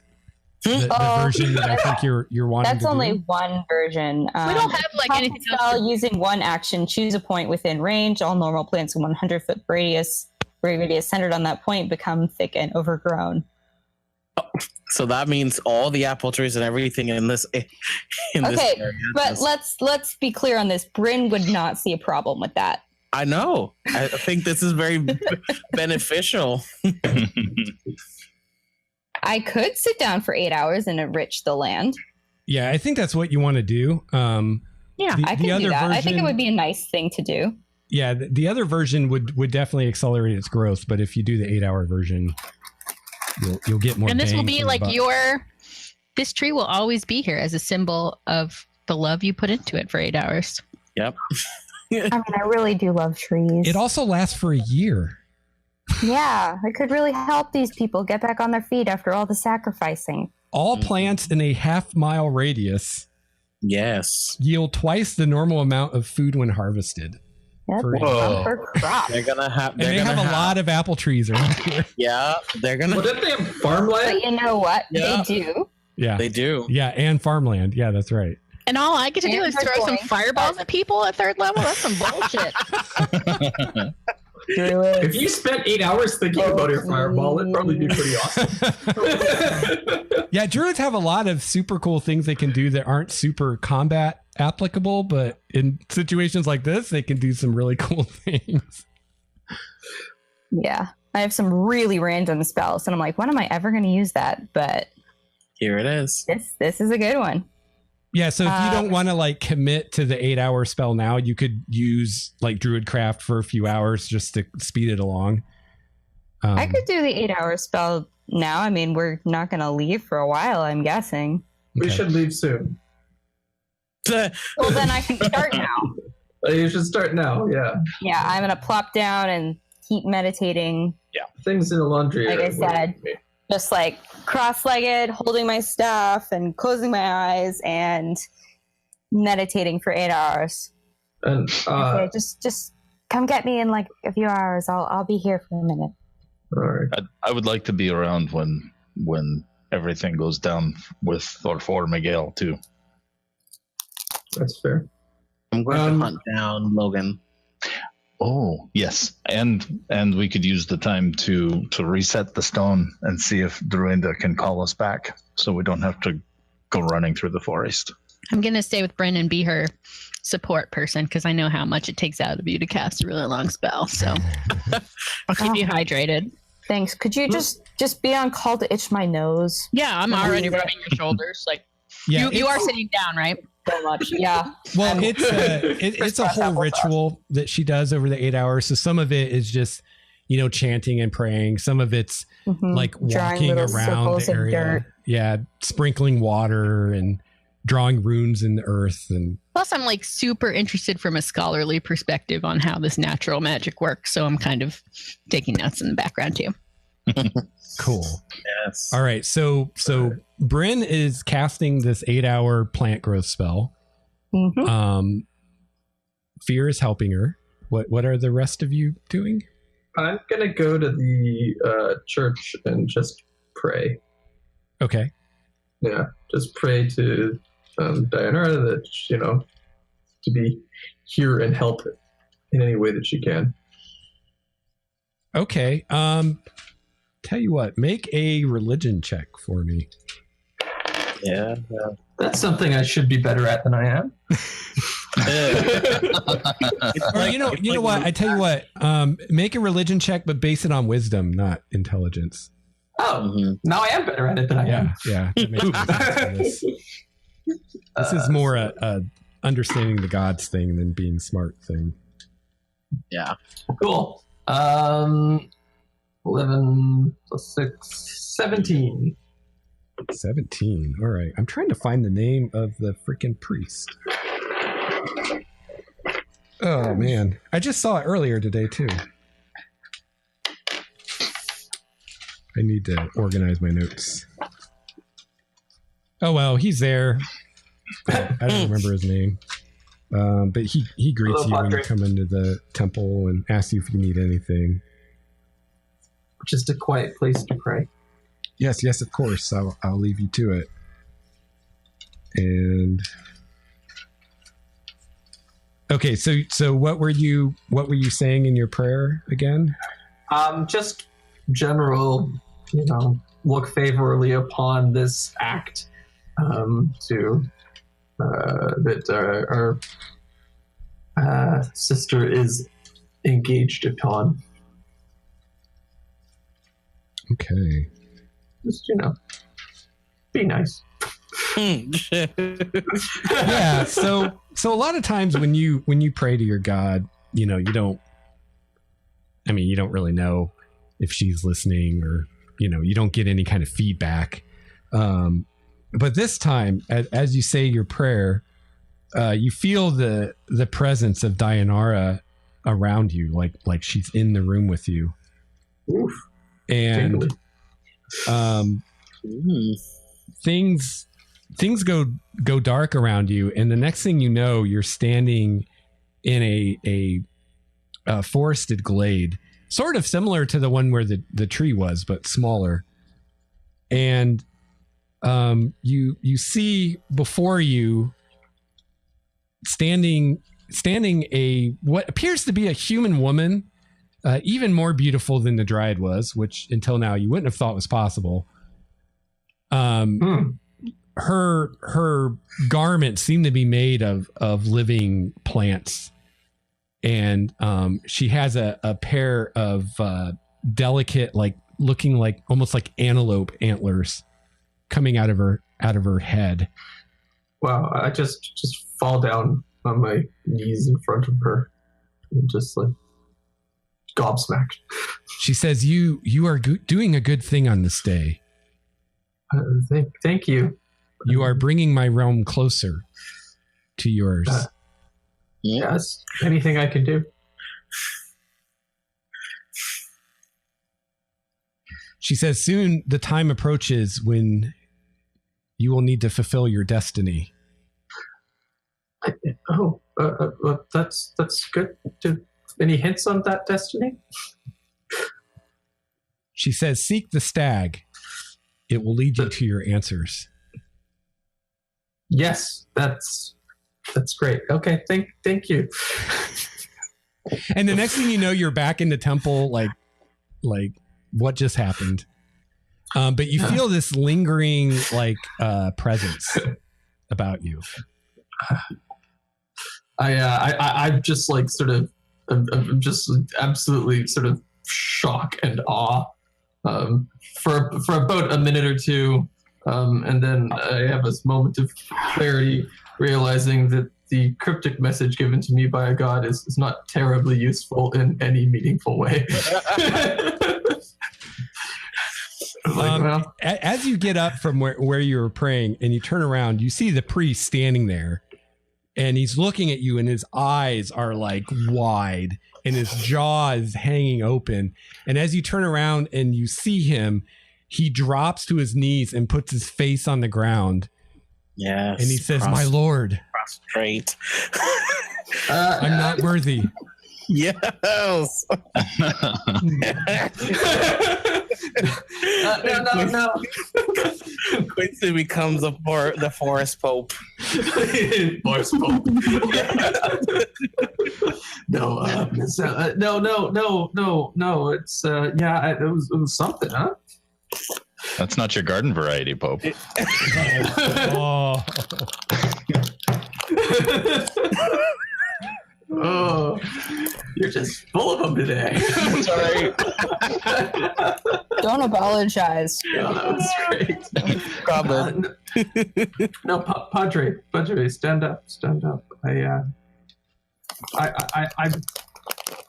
That's not something that happens terribly often. I found it. His name's Brendel. Brendel, there you go. Brendel stands up and he's still like, his gaze is still down, like he won't look you in the face. And he says, "My lord, I'm so sorry. I had no idea. I thought you were just a normal cleric. I meant no disrespect. Please forgive me." No, I am just a normal cleric. It's fine. No disrespect at all. First time for me too. So, yeah. Quick question. Do you know anything about a stag? Well, the stag is one of Dianara's many symbols. It said that sometimes she appears to those who are loyal to her in the form of a stag. Right. Have you heard of that happening, like, nearby? No, I wish. Well, according to legends, she camped here once long ago, but other than that, I've not heard mention of anything like that. Where did she camp? Do you know, like, is there a spot? According to legend, right by the spring where the inn is, where the Applegate is. That's why we call this place Dianara's Rest, because it said that she rested here, slept here one night. Yes. Right. Not terribly inventive, but it does seem apt. All right. Well, you've been very helpful. Maybe just keep this moment between the two of us, if you don't mind. I wouldn't want everybody to get all flustered. Of course. So, thank you. Yes, the Dungeon Master does like simple but descriptive names. I think it's a nice name. Though they often seem not terribly original. That was not an insult against you. It was more just a character. No, I'm just joking. But so Quincy's gonna leave the church and walk over towards the spring and just sort of see if he gets a sense of Dianara or her energy or power, or look for a stag. Okay. You don't see the stag, but you see Dryad kind of walking around the village. She's got like I don't know where she got this, but she's got like a censer like they would normally use with like incense. Bryn? Me? Bryn. Yeah. What did I say? Oh, Dorinda. I was like, Dorinda's here? Yeah, she's totally there. She's like one of the guys now. No, Bryn. I'm sorry. Bryn and Fear. Yeah. So she's got like this censer thing, but it's got water in it. And she's like walking around the village, like sprinkling water everywhere. And Fear's kind of following her, assisting her. And you see the tree where it's been planted, or the sapling. And even now it's growing. I mean, it's probably... it started out like this tiny little seedling, and now it's like, maybe 3 feet tall, like little sapling, as it's growing. And you feel, as you look at this tree, you kind of see this glow around it that isn't really there, that you interpret as like Dianara's light. And you feel that her comment about bringing her realm closer has something to do with this tree that you guys have planted, and that she's very approving of the tree being here. You're not sure exactly what that's about, but I'll just sort of go over and sort of silently cheer on Bryn in her efforts and encourage in any way that I can. Bravo.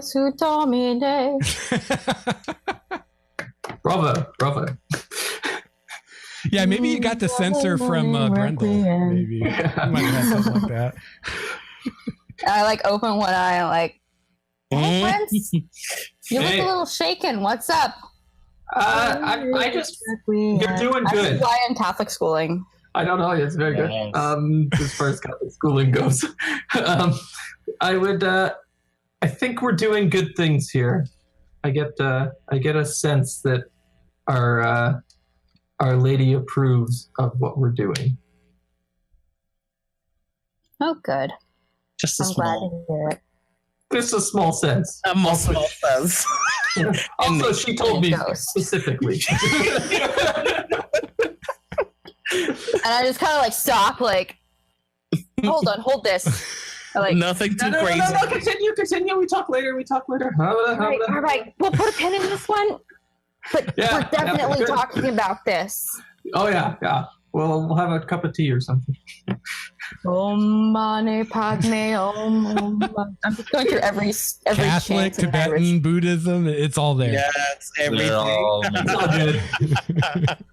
Funnily enough, I learned that one at Catholic school. We had a world Wow. religions class. That's Very forward-thinking cool. Catholic school. yeah, that's pretty cool. Mhm. What's Wahl doing while all this is going on? Wall's helping secure Miguel, and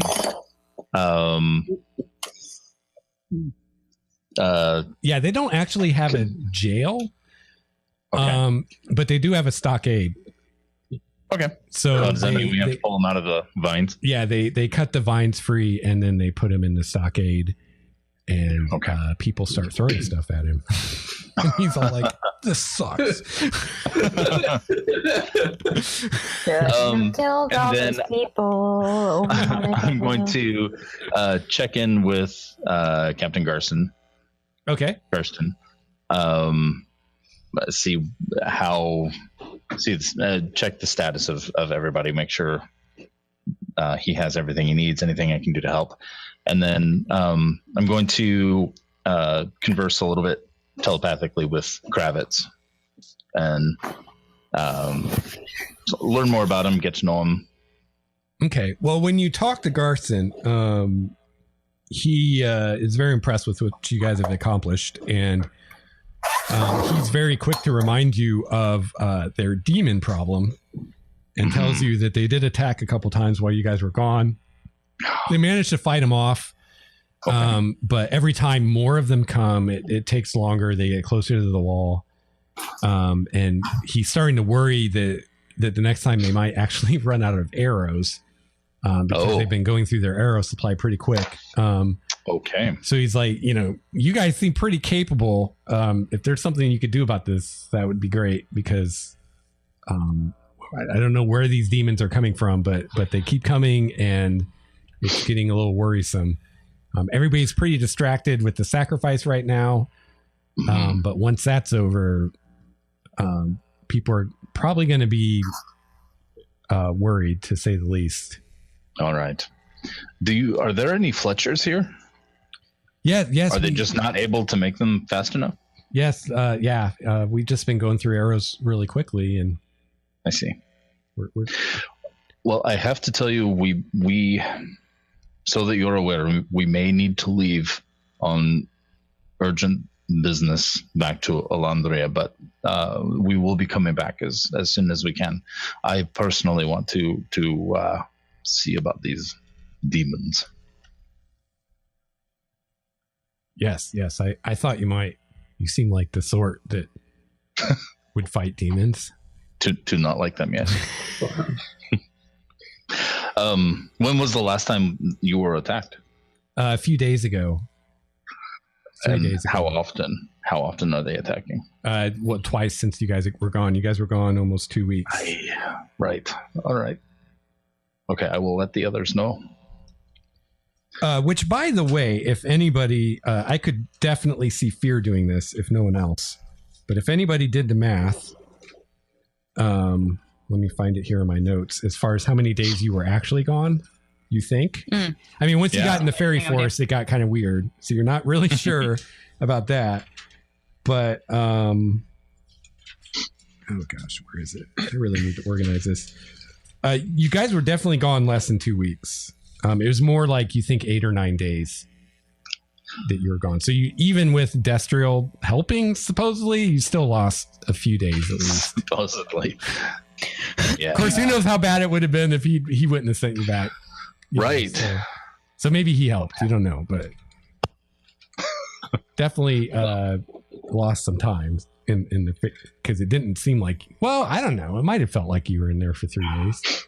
Actually, it probably felt like you were in there for longer than 3 days. Yeah, we were hurting there at the end. Some of us more than others, as Quincy grunts. My hip. Yeah, the important thing, actually, Captain, how does this exchange happen? What happens with our new recruit, our new lottery winner? How does that happen? Well, we whoever the person is, we take them into the swamps to the south, and we just take them to the witches, to her house, and hand them over. So they don't walk themselves. We take them. Well, usually they're not completely willing. So okay, we've in the past, guards have escorted them. Sure. That's a nice way of putting it. Yeah. So you also volunteered. So we still, my group still needs to discuss what our next action is going to be. As I said, we've received news that we may need to return to Elandria soon. Depending on how quickly we have to go and when Bryn is finished with the tree, we may or may not be able to help take him over to the witch. If for some reason we can't, I cannot enforce enough upon you how dangerous this man is. You must take every precaution. He says, well, I tell you what, Wahl, I mean, we can definitely take him. We've done it before. However, from one soldier to another, if your intentions are to deal with this witch, as you've said, with the situation, I think you and I both know that there's really only one way that's ultimately going to go down. And you might like the opportunity to assess your enemy. So if you would like to escort this person, I can definitely make that happen. But don't feel like you have to. But I would definitely understand if you want to. I would certainly want to, yes. I want to make sure that our timetable is fluid enough for that. But that is something that I want to do. Well, this will be happening tomorrow. So he is going to. So he will be going tomorrow. How Yes. long is the trip to the witch? How much time are we looking at? It's a few hours travel. Oh, You can be there and back in a day. You have your volunteer to take him. Good man. He says. You size that bitch up. You size her up. You can tell that in Captain Garson's mind, like, you're totally going to kick this witch's ass at some point. Like, it's decided for him. Great. So when I don't come back, so when I don't come back from the witch's house, Yeah. you'll know something horrible went wrong. Okay, I will talk to the others, and I think they will. I hope they will all agree that we have time to do this tomorrow for you. Cool. Yeah, and as far as Except Larissa, who's vigorously shaking her head in the background. Hey, she's got a date, okay? That's right. As far as Kravitz, Also, swamps you. he seems pretty cool. He actually tells you it's an honor to serve with you. He's which you don't know how it normally goes with these steeds, but he is very happy that he's your steed, and he seems convinced that you're going to do great things, and he's happy to be a part of it. The honor is mine. I hope I don't disappoint, and if my armor gets too heavy, let me know. I will walk. I'm a magic horse. It should be fine. Does magic armor weigh more? I He just says He says I am looking forward to the day when you have the power to bring me here in something closer to my true form. Oh, but I can be patient. Rest assured, I am looking forward to that nail. Yes. Where's the player's handbook? I have to see what he turns into. I promise you, I will practice. I will keep practicing. I think golden dragon. Yes! Oh my gosh. So, Why stop there? Just piggyback a planetar. No, you actually get an impression in your mind of his true form, and it's very similar to how he looks now, except he has very large, majestic wings. That's what I expected. Pegasus! Yep, I pat his neck. I said, "In time, I promise." And then I'm gonna walk around and find everybody who has a moment and just fill them in on what Garson said. Okay. And see what we have in store. Am I done yet? Or no. Okay. 8 hours. Manny, what are you doing during this time? I am hunting down Logan. Okay. I'm going straight to his shop. Okay. And I'm just going to scour the shop and see what, if he's not there, see if there's any signs of him, or ask around the village where he went. Okay. Yeah, he's at his shop, and Okay. you find him. I thought that someone said that he beat feet and left. Yeah. And I was just Well, he wasn't at the meeting with everybody. he was Right. just hiding under the bed. Yeah, Oh, great. hiding That's under the fine. counter, like when it was on fire.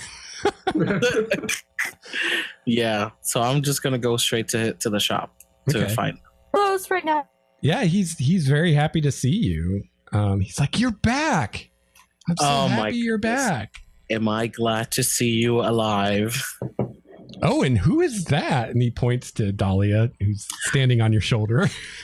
This is Dahlia. She is a friend. Dahlia, say hello to Logan. Hello, Logan. I've heard so much about you. Oh,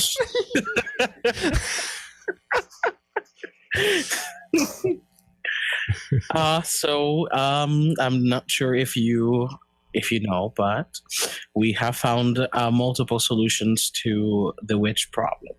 Oh, thank the gods, he says. Well, it was all thanks to you. We found the tree. Oh, you did? We did. I knew it. Yes. Yes. You are a true hero. I'll make sure the mayor doesn't forget it.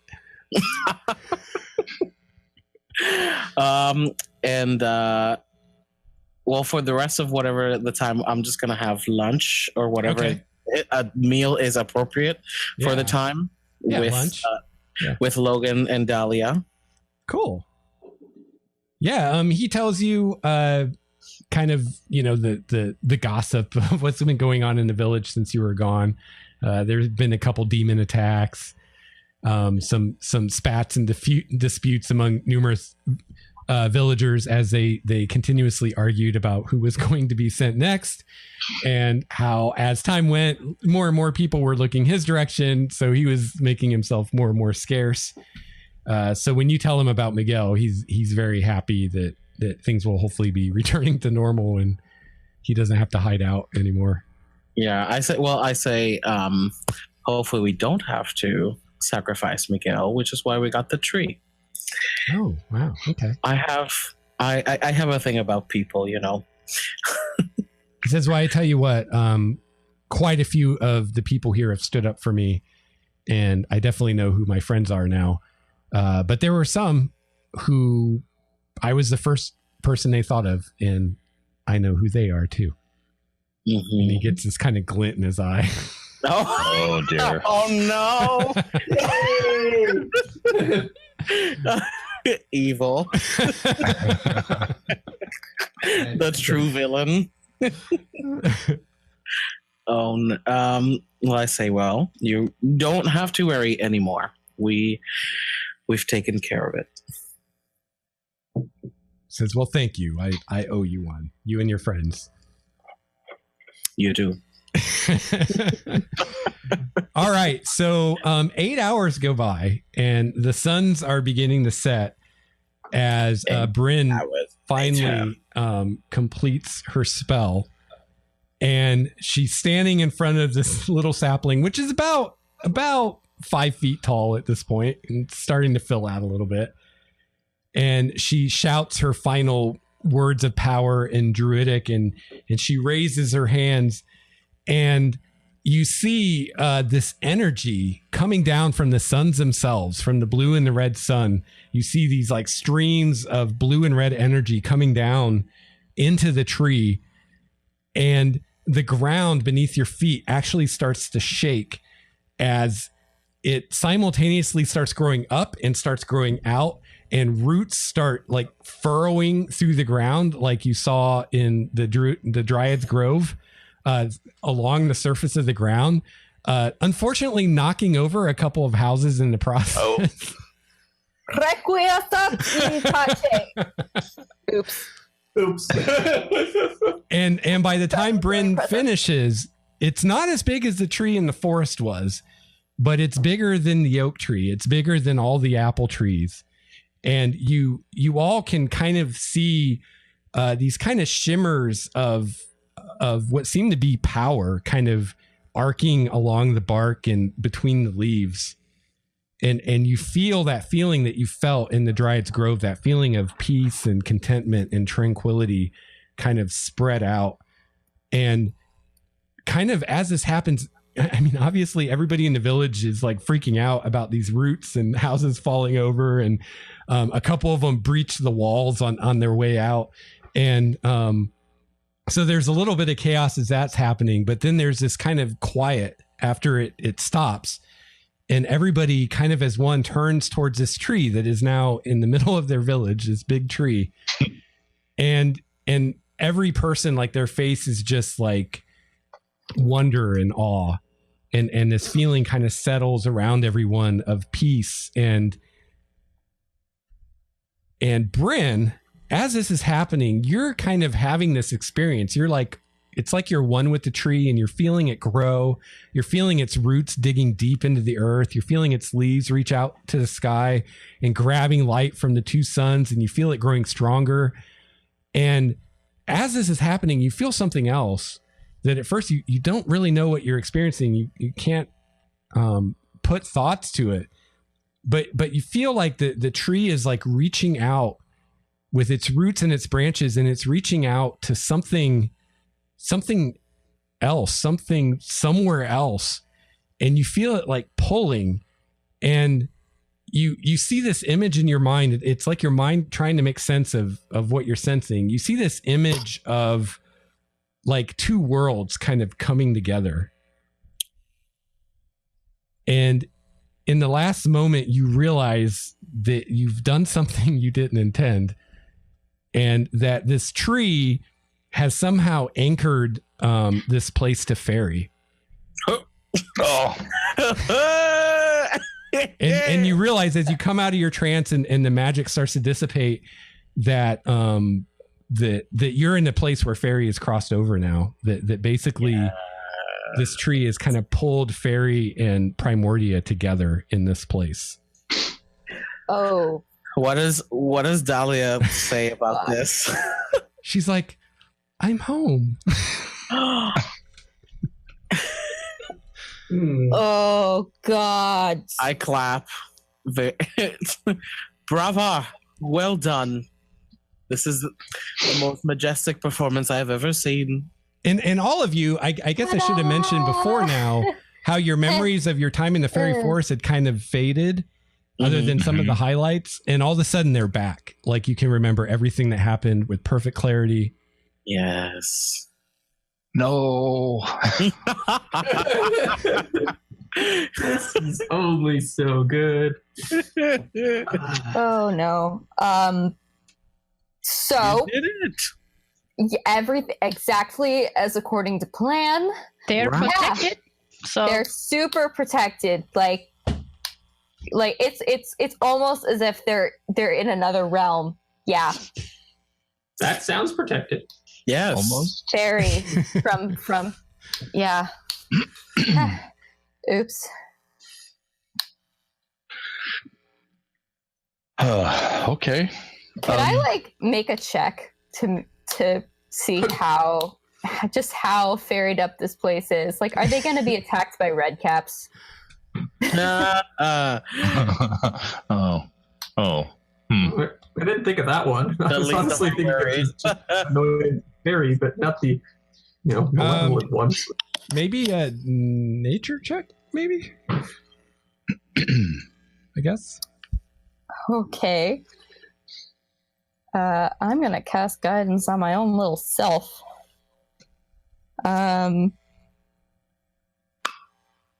Okay, that's 16 plus 2 is 18 plus 4 is 22. Oh, wow. Okay. Yeah, so you kind of look around and kind of get a feel, and I mean, this place is like the fairy forest. It's a place that exists in the prime material plane and the plane of fairy at the same time. You do know, I mean, your people have had dealings with the Fae quite a bit, and you do know that the Fae have a very complicated hierarchy, and that every part of the Feywild is claimed by someone. Some fairy noble or something, there's everything's ruled by somebody. So you're not sure like how this is going to play out as far as, there's suddenly this new territory that you don't know how that's going to work, but we just oh my gosh, we have just unleashed turf wars between this witch and whatever Fae decides to claim this. But they probably don't have to sacrifice anyone anymore, so we did our job. Right. Bryn, you do know that the places that are very strong with the plane of fairy like this, the rifts tend to not open there. Something about the crossover like kind of strengthens the reality or whatever, so other planes can't butt in, basically. And they've already got enough bad shit because of fairy, so they don't need more. Right. Yeah. All right. I'm gonna call out in Sylvan. Does anyone claim this place? If so, please respond. Hey, you can respond to this message. You can respond to this message. Oh, that's right. That's so funny. You hear a beautiful, strong, womanly voice say, "I will claim it," as Anna steps out of the tree. Yeah. Oh. I should have figured that would happen. Yep. Hi, Anna. I say in Sylvan still, I guess. She gives you a radiant smile. You thought her smile was great before. Now it's really good. And she says, "I wasn't sure if that would work. I'm so pleased that it did." And she rests a hand lovingly on the tree. And as she does so, it grows even more. Oh no, she's freed. Kind of. She's still bound to the tree, but now the tree's in two spaces. Okay, so Anna, I really have to ask you a question. So there are some humans and the occasional halfling living here.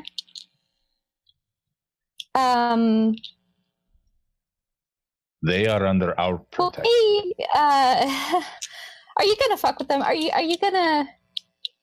I'm sure that they would be super fine with you, as long as you just sort of like let them do their thing and keep them safe.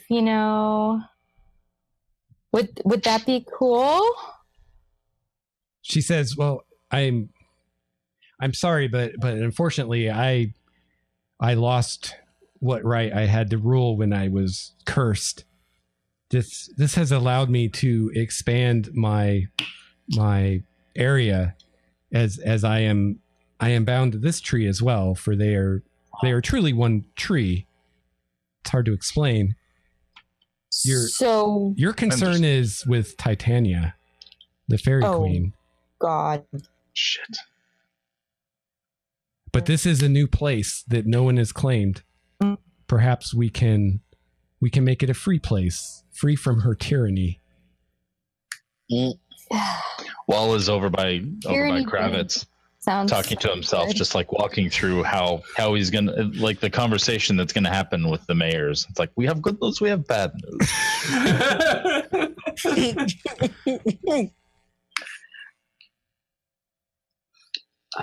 We've been talking in Sylvan this whole time. If Oh, y'all are... Yeah, I don't understand. yeah, no. No, I'm just saying, and he's over talking to the horse. Yeah. Like, this is. But you guys do see the Dryad, and you do recognize. Yeah. it. I recognize the word fuck, though. That was one of the ones that Quincy taught me. No, I'm teaching you Elvish, not Sylvan. You know, Shit, then I don't know shit. They're kind of like Spanish and Portuguese, so Yeah, there probably are some similarities between Elven and Sylvan. They probably Oh, okay. evolved from the same. I'd say, proto- like- Then fuck sounds the same. Fuck sounds like it should be the same. Sylvan Yeah, is yeah. like Latin and Elven is Italian. Close Alright. enough. Dahlia says, "Well, I think this is fantastic. We've got our own place. We'll just keep that bitch away, and we'll have our own place." Okay, how much of a bitch is Titania? Because y'all don't seem to have like the best opinion of her, and if we're gonna leave this village in the thrall of a crazy fairy queen, then I don't know how I feel about that morally. Oh, it'll be fine, I'm sure. Well, I assume this is all still in Sylvan. No. Yes. Yeah. Do you know what she's Yeah. saying? Anybody speaking that? Yeah, I was No, speaking to Anna about that. All right.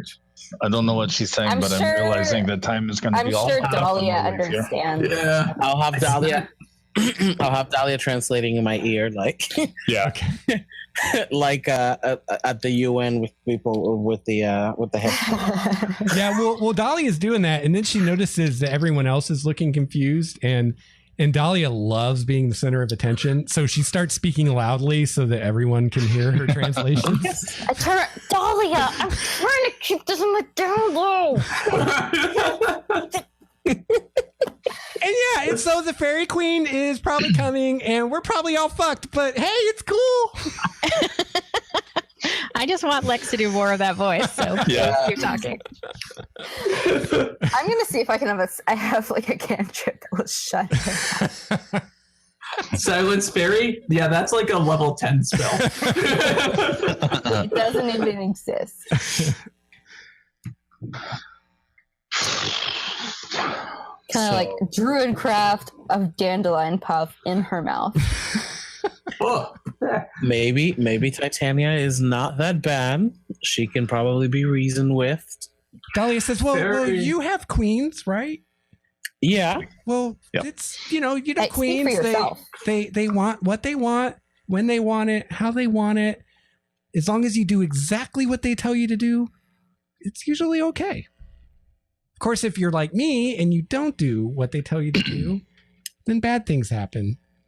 Right. People heard of democracy? Oh So my! we've got two exiles think so. here. Um, Oh no. well, no, she was just cursed, not necessarily exiled. Mm. So, So worse. so worse. Yeah.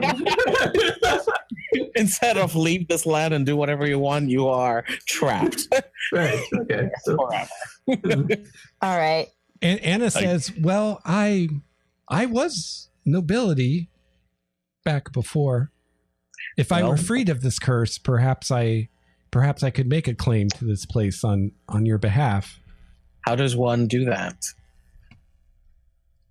Well, I would just claim it as my fief and But hope. how do I we, mean- how do we undo a curse? You. the Oh. freeing of the curse part. Oh, I have no idea. I don't know that that's ever been done before. Mm. I know Well- the queen can free me at her whim. Beyond that, I don't know. Well, if you declare this a an independent state, Sovereign citizen, sovereign citizen. Dahlia says, well, maybe you can make a deal with the queen. I know she wants you. That is a good point. We now have a bargaining chip. I feel like we're being pulled in many directions. So. We are. Right. So many exclamation marks. Too many side quests. You get a quest, and you get a quest, and you get a quest. No. I am. Did Wahl have a chance to tell anybody about what Garston said before this happened? I don't think so. Okay. I think the tree like growing super size, super fast is kind of what drew everybody back together. Yeah. Super free, yeah. Okay.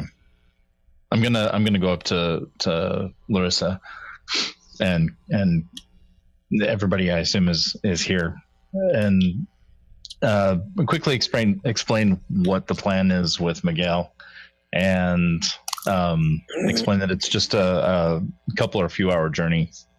We assume now. No idea how long. Time's all messed up now. Wimey. Oh man. Yeah. Wibbly wobbly. But explain that it's supposed to be about 2 or 3 hour trek to the witch's place, and if we have the time, I've volunteered myself and anybody who wants to go with to deliver Miguel so that we can make sure that he gets there. I say, well, this could be your day to rest from your exercise, as it probably won't be necessary for you to go out and deliver Miguel. We have the tree. I don't know that the tree is going to protect the village from the witch. It'll protect from the holes, but... I ask Anna in common this time because Dahlia blew that hole right open. So how protected is this place now? Like say from a crazy witch or something? Says, well, I suppose it would depend on the witch. The one that's a couple hours from here? There shouldn't be any rifts opening near here anymore, which I thought was what you wanted. Beyond that, I can't say. That's great. Thank you for that aspect of this. Specifically that. Specifically, it's just we were also hoping that like there's also like a witch. We don't know if she's going to retaliate or not. She certainly probably will. She most likely will, and we knew when we left to find the tree and to find you, Anna. We didn't know you were going to be there, but when we found you, we knew that that this tree that you've helped us set up would replace the magic that the witch is offering to protect the village in, but it would not fix the problem with the witch herself. So it just means that it just means that the village is no longer dependent on the witch, but now the witch is going to be kind of pissed off that she's probably a very needy witch. They tend to be. Right. So if we give her Miguel, what's to say that she won't return 6 months later and claim another? It buys us time. It gives us a chance to do what we need to do in Elandria, learn more about her, and come back in time to deal with her. Also, we have to worry about the Faerie thing too. Yeah, well, I am tired of this witch and whatever her plans are. I say we just deal with her. That I would love to do that. I don't know if we would be successful yet. We don't know how strong she is. Right. I don't know her. I would like to know more about her before I commit us to killing her. Oh, I trust in all of your capabilities. I am sure of mine. Do not doubt yourself. I'll be right back. Okay. We lost the DM. Yes. The world's in chaos. We've come this far. We have come this far, but this is somebody who has promised to protect the village and has been powerful enough to do so for 5 years. That is a lot of power. It isn't her church. How powerful is Anna, though? Anna is still bound to the tree. But she still has power. She does She's still have also power. right here. This is now under her influence. This area, including It is under her influence, but that influence was, as far as we know, it was to protect the village from things like the rifts that are the portals or whatever they are that are opening up. Remember the Tyrannosaur. Remember Petunia was causing a problem. The people were afraid because the witch wasn't protecting the village from that. I think this tree is going to be the same kind of protection. It's not something that they will be able to defend the village from the witch with.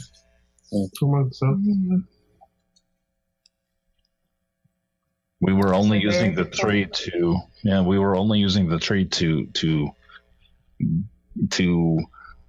get the monkey of the witch off of their backs. I do think this witch needs to be dealt with. Yes, I agree. It does need to be dealt with, because even if she takes the sacrifice, we've taken her source of sacrifices.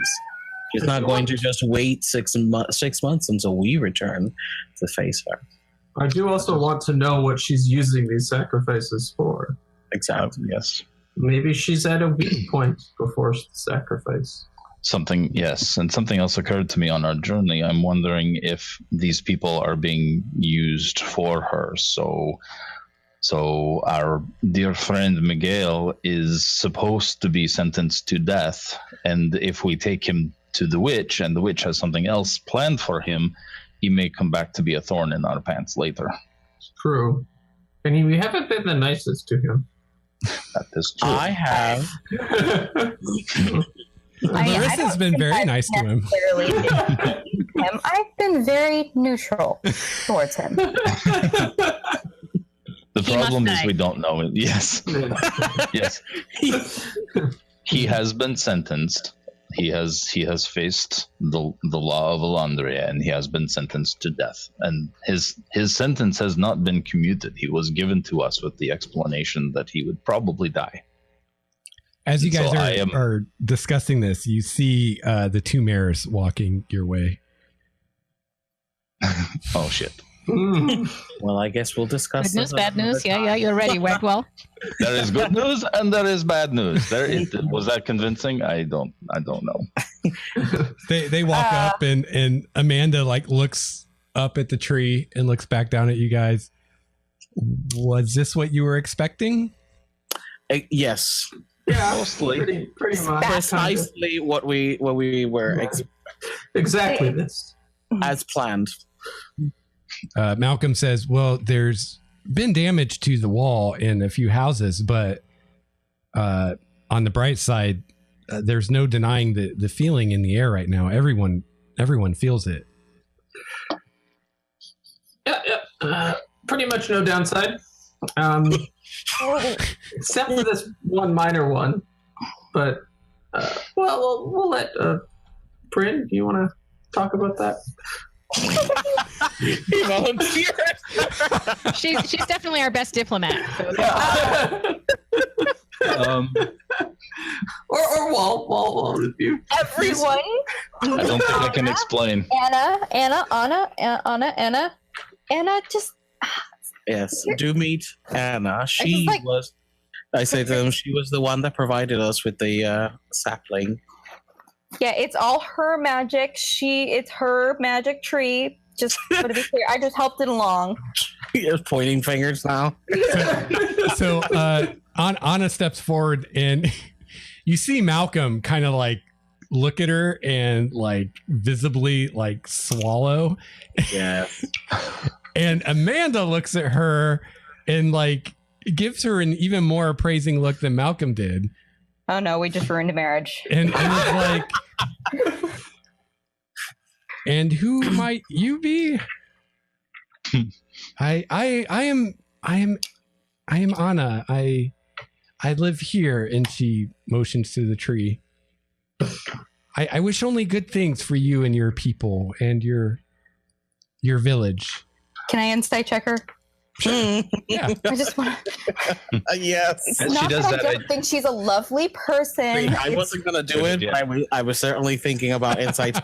Yeah. All the Are way you back still there. charmed? All right. No. Oh, yeah. Okay. Casting guidance. While she's checking that, I do interject. Anna, these are the rulers of this village. These are the people who govern here. So if anybody would have claim to this area, it would be these people. 24. 24. Okay, pretty so I mean, you've been kind of watching her the whole time. I mean, she definitely, if not knew, suspected that this would happen as far as like drawing Faerie to the world, and actually hoped for it. But as far as what she's saying about wanting only good things for the people, like she's sincere about that. She just,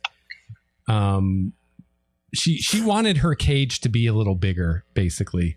But that was the extent of like her ambition, and she doesn't have any ill will towards anyone, except maybe the Fairy Queen. I mean, yeah, Anna, look, you have so many new friends now. You probably won't ever be lonely. You get to watch all these people grow up and stuff. So,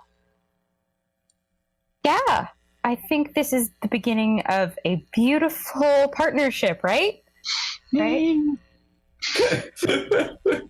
She says yes, and if these, as you say, are the rulers here, perhaps there's a way that they can claim dominion of this land. Ah, there it is. Maybe. Maybe. You know. Madam and Mr. Have you Mayor. ever wanted to go to war with a fairy queen? Definitely not, Amanda says. I think that can be avoided. I think that can be avoided. Maybe not so blunt. Frustrated. Charisma 0, baby. Also wisdom 0.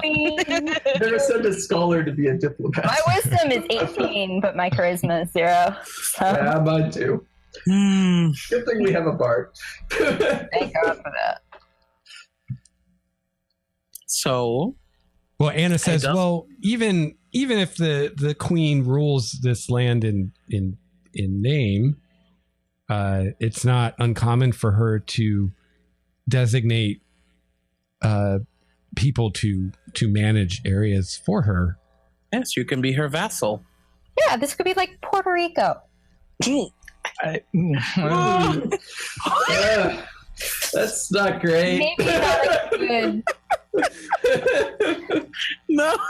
Guam. How about Guam? I think that actually might be worse. Amanda says, Malcolm, I've never heard of any of these places. Have you? No, my dear, I don't know what she's talking about. It's old Furbolg legend. Yeah. Right. So, on the one side, the rifts will not open in any area influenced by the tree and by Anna, but we do have to deal with the Fairy Queen. And I guess if you claim this land, it is yours. She says very confidently. I said yes. There it is. This is you wanted a fix. Here it is. Quincy, Bryn, maybe there is something you can do with your goddess to help persuade the Fae to stay clear as far as their laws here. Yeah, possibly. Especially since Dianara is. She said, "Oh, you didn't tell us that. Never mind." No, I did not. But sorry, I worked it out of your head. At this exact second, because I kind of feel like I was tricked. So, all right. Well, I had a bit of an encounter, if you would, or a moment with. I was praying in the church, and I think I saw Dianara, and she said something about this tree bringing her closer to us, and then this happened. So I'm Dahlia a little goes, bit concerned. I can't believe you So met Dianara too. I say to Dahlia, what does that mean exactly? he's talking about the Forbidden Miss. Who? Well, don't leave us in suspense, darling. More information on the Elaborate. Forbidden Miss. She kind of looks at Anna, and you get the sense that she doesn't want the Dryad to hear what she's about to say. And she says, well, some say that the gods that you worship originally came from Faerie. It's considered blasphemy in the court of the queen, heresy. People have been executed for even talking about it.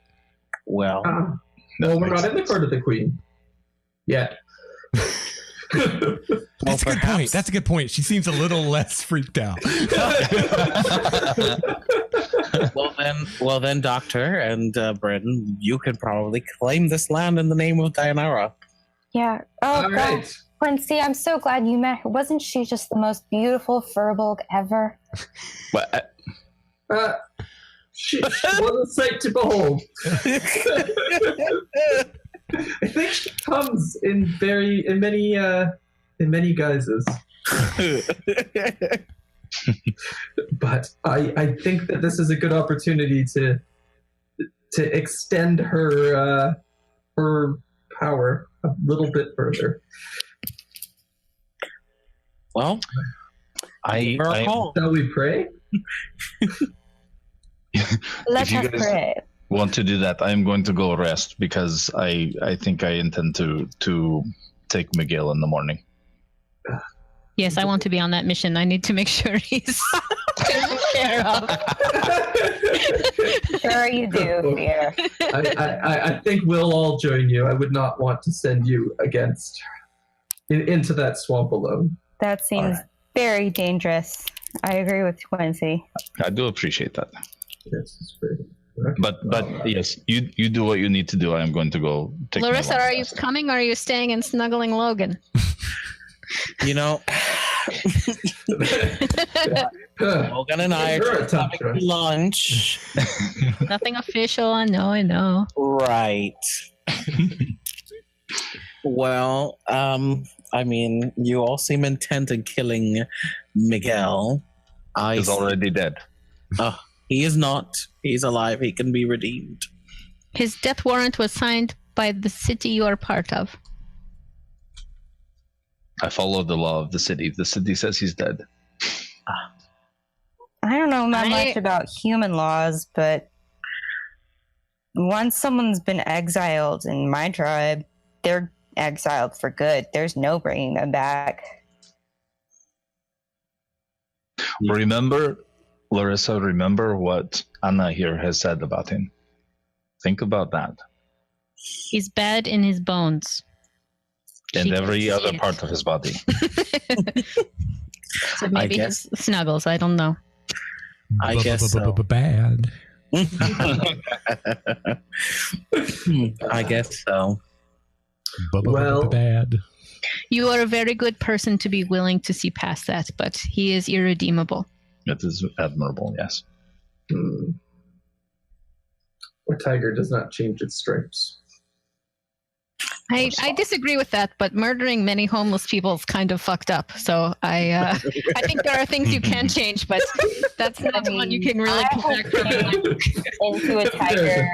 It is. I've yes, and definitely changed my stripes. I just changed from one tiger into another tiger. you And can change them into This metaphor spots fails. or into other stripes. You can change the colors.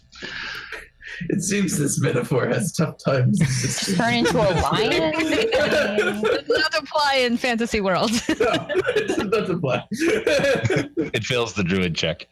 It's a tough check. You can't make a dryad change trees. I think that's the one here. Yes. Well, I guess she's in the same. She's like entangled in two It's a trees. biplanar tree. Well, a Might be single the first plane. of its kind, Quincy. We need to think about writing a paper on I this. think we could. Is a tree in two places the same tree? Well, We must okay, spend many nights chatting about the campfire. I'm sorry.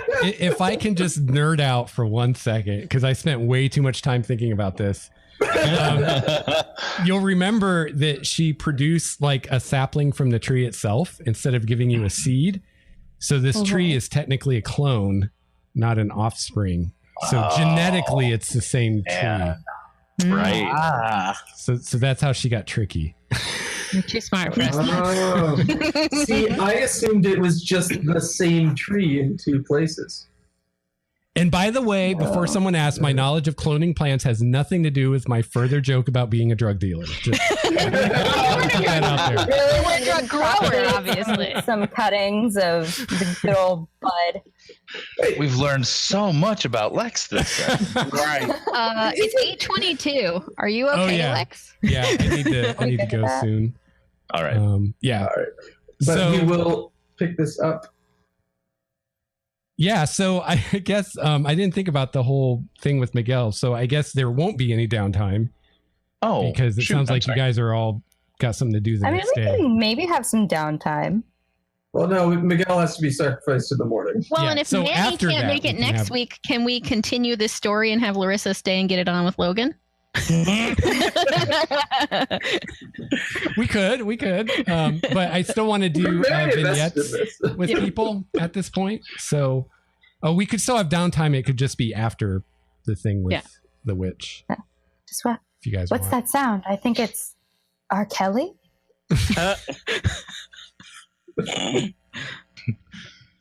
Oh no. So yeah, yeah. Is there a way we can manipulate it so that we can still do the downtime, but and then do Miguel after the fact, or Well, fairy time is a little strange. yeah. We are technically in fairy now. Well, did Sorta. you guys have something specific you were wanting to do with the downtime, or? I just I wanted to talk play. to Quincy. You did what, Brett? I just I just wanted to play. Sorry. That's all. Okay. Oh, the vignettes, right? Yeah.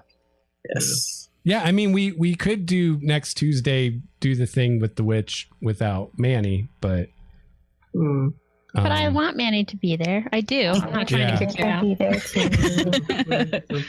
yeah. So what I was saying is the vignettes would just take place over between now and within the next few hours. Which the ones I've already figured out what I'm doing that would work. The other ones I don't know yet. But Well, we can just do the ones you already have a thing for. We don't have to like check a box just to check it.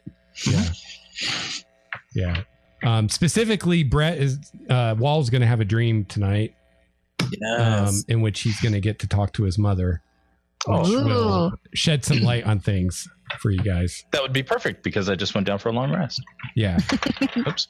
So Sorry. Brett's is the one vignette that kind of has to happen probably before we play together as a group, because there's some information you guys need that he's going to get.